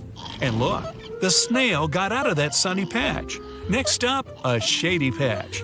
Ooh, it's too close to call. We'll have to wait till the sloth wakes up to get back to this race. A grizzly bear can easily outrun a human. If you're at a picnic and you cook up something a little too yummy, better leave your lunch behind. The fastest a human can sprint is 28 miles per hour, set of course by Usain Bolt, so he'd probably be able to run away in time. If you're slower than him, which you are, then you're in trouble. In a one-on-one sprint between a human and a grizzly bear, you're going to be the bear's lunch every time. But out of all the bears, which one's the fastest? Polar bears, grizzly bears, brown bears, sun bears, and the cute cuddly panda bear. On your marks, get set, go! The tension is palpable. The grizzly and the brown bear are claw to claw. A brown bear can easily run as fast as a grizzly. The sun bear is the smallest bear in the race. It's about 6 feet long, or tall, or whatever. It just can't keep up. The polar bear got off to a great start, but it just doesn't have the speed of the grizzly or brown bear. Grizzly takes the lead. No, it's the brown bear. Now grizzly. Wait, where's panda? What's it doing? I don't think it knows it's a race, but isn't it cute? It just finished its 3rd bamboo stick. A panda bear can eat up to 28 pounds of bamboo a day. That's like a lot. But it's off. It found its shortcut and is rolling down that hill. It zooms past the grizzly and the brown bear. It's all over. Panda wins. Sorry, bears. We all know that the panda isn't exactly fast. It's actually one of the slowest bears. Still, if you see a panda rolling down the hill in your direction, run. A Boeing 747 has a top speed of around 620 miles per hour. The fastest bird is the gray-headed albatross. It can fly up to 80 miles per hour and stay up there for 10 hours without landing. The peregrine falcon is faster, but only when it's diving straight down to grab some takeout. Watch out, pigeon! Wow. Big planes take a long time to get up in the air, but the albatross? It's up and off in a few seconds. It's in the lead. But a few minutes later, back to Slow-Moville. The sloth's awake, that's good, but so far it's only managed to lift its arm to reach that tree branch. The garden snail's still trying to get past that big rock. Sloths spend a lot of their time as motionless as possible, so that they don't become someone else's breakfast. Not great training for a race. But hold on! Player 3 has entered the race. It's the Galapagos tortoise. Its powerful front legs carry this tank of an animal. It's a whopping 4 times faster than a garden snail. This just got interesting. We got ourselves the race that'll last a century. The tortoise is running and dodging every obstacle. Nothing can stop it. Hey, no cheating, sloth! Don't be dropping tree branches from up there. Deep underground, a mole's busy burrowing around. A mole can eat as many earthworms as his own body weight and can dig around 15 feet per hour. The American badger is the fastest digging animal in the world and is surprisingly fast on land. It can almost match the speed of a human on a good day. Head-to-head, the American badger wins the tunnel race pretty easily. Too bad the mole can't see where it's going. Moles aren't really blind, they just have terrible eyesight, and they're colorblind, and they can't wear glasses down there. Ah, the proud cheetah. It's sprinting across the savannah at warp speed. I've been the fastest land mammal for millions of years. I got this! The fastest cheetah on record was a sprinter named Sarah. When she was 11, she ran the 100 meters in under 6 seconds. A cheetah can run up to 80 miles per hour if it sees something tasty. Sarah was raised in an American zoo and was one of the first cheetahs to have a puppy buddy when she was growing up. Alexa and Sarah, friends forever. But soaring above Sarah is a humble little bat, and that bat is making Sarah look slow. The Brazilian free-tailed bat can hit 100 miles per hour. It's the fastest mammal on the planet. Now, time for some shrinking. First to the blocks is the Australian tiger beetle. It charges forward at 6 miles per hour. That may not seem like much, but relative to its size, it's lightning fast. That's like a human running alongside a high-speed train. Running in the inside lane is the Saharan silver ant. Ants are team players and are strongest when they're working together. But even one ant can be amazingly strong. An ant can lift hundreds of times its own weight and can sprint like there's no tomorrow. Usain Bolt can hit 4 strides per second. This silver ant does 50. Scientists even discovered that these little ants like to gallop once they reach their top speed. Our last contender, the fastest animal on Earth. It's none other than this tiny mite. It's only the size of a sesame seed. If we go by body lengths per second, this microscopic animal outruns everything else on the planet.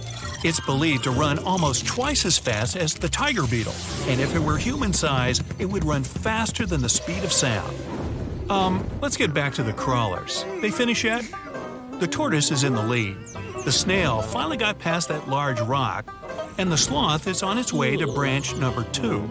The tortoise is 3 feet away from the finish line. Wow, I just can't take much more of this excitement. But I think I have time for a latte. That's it for today. So hey, if you pacified your curiosity, then give the video a like and share it with your friends. Or if you want more, just click on these videos and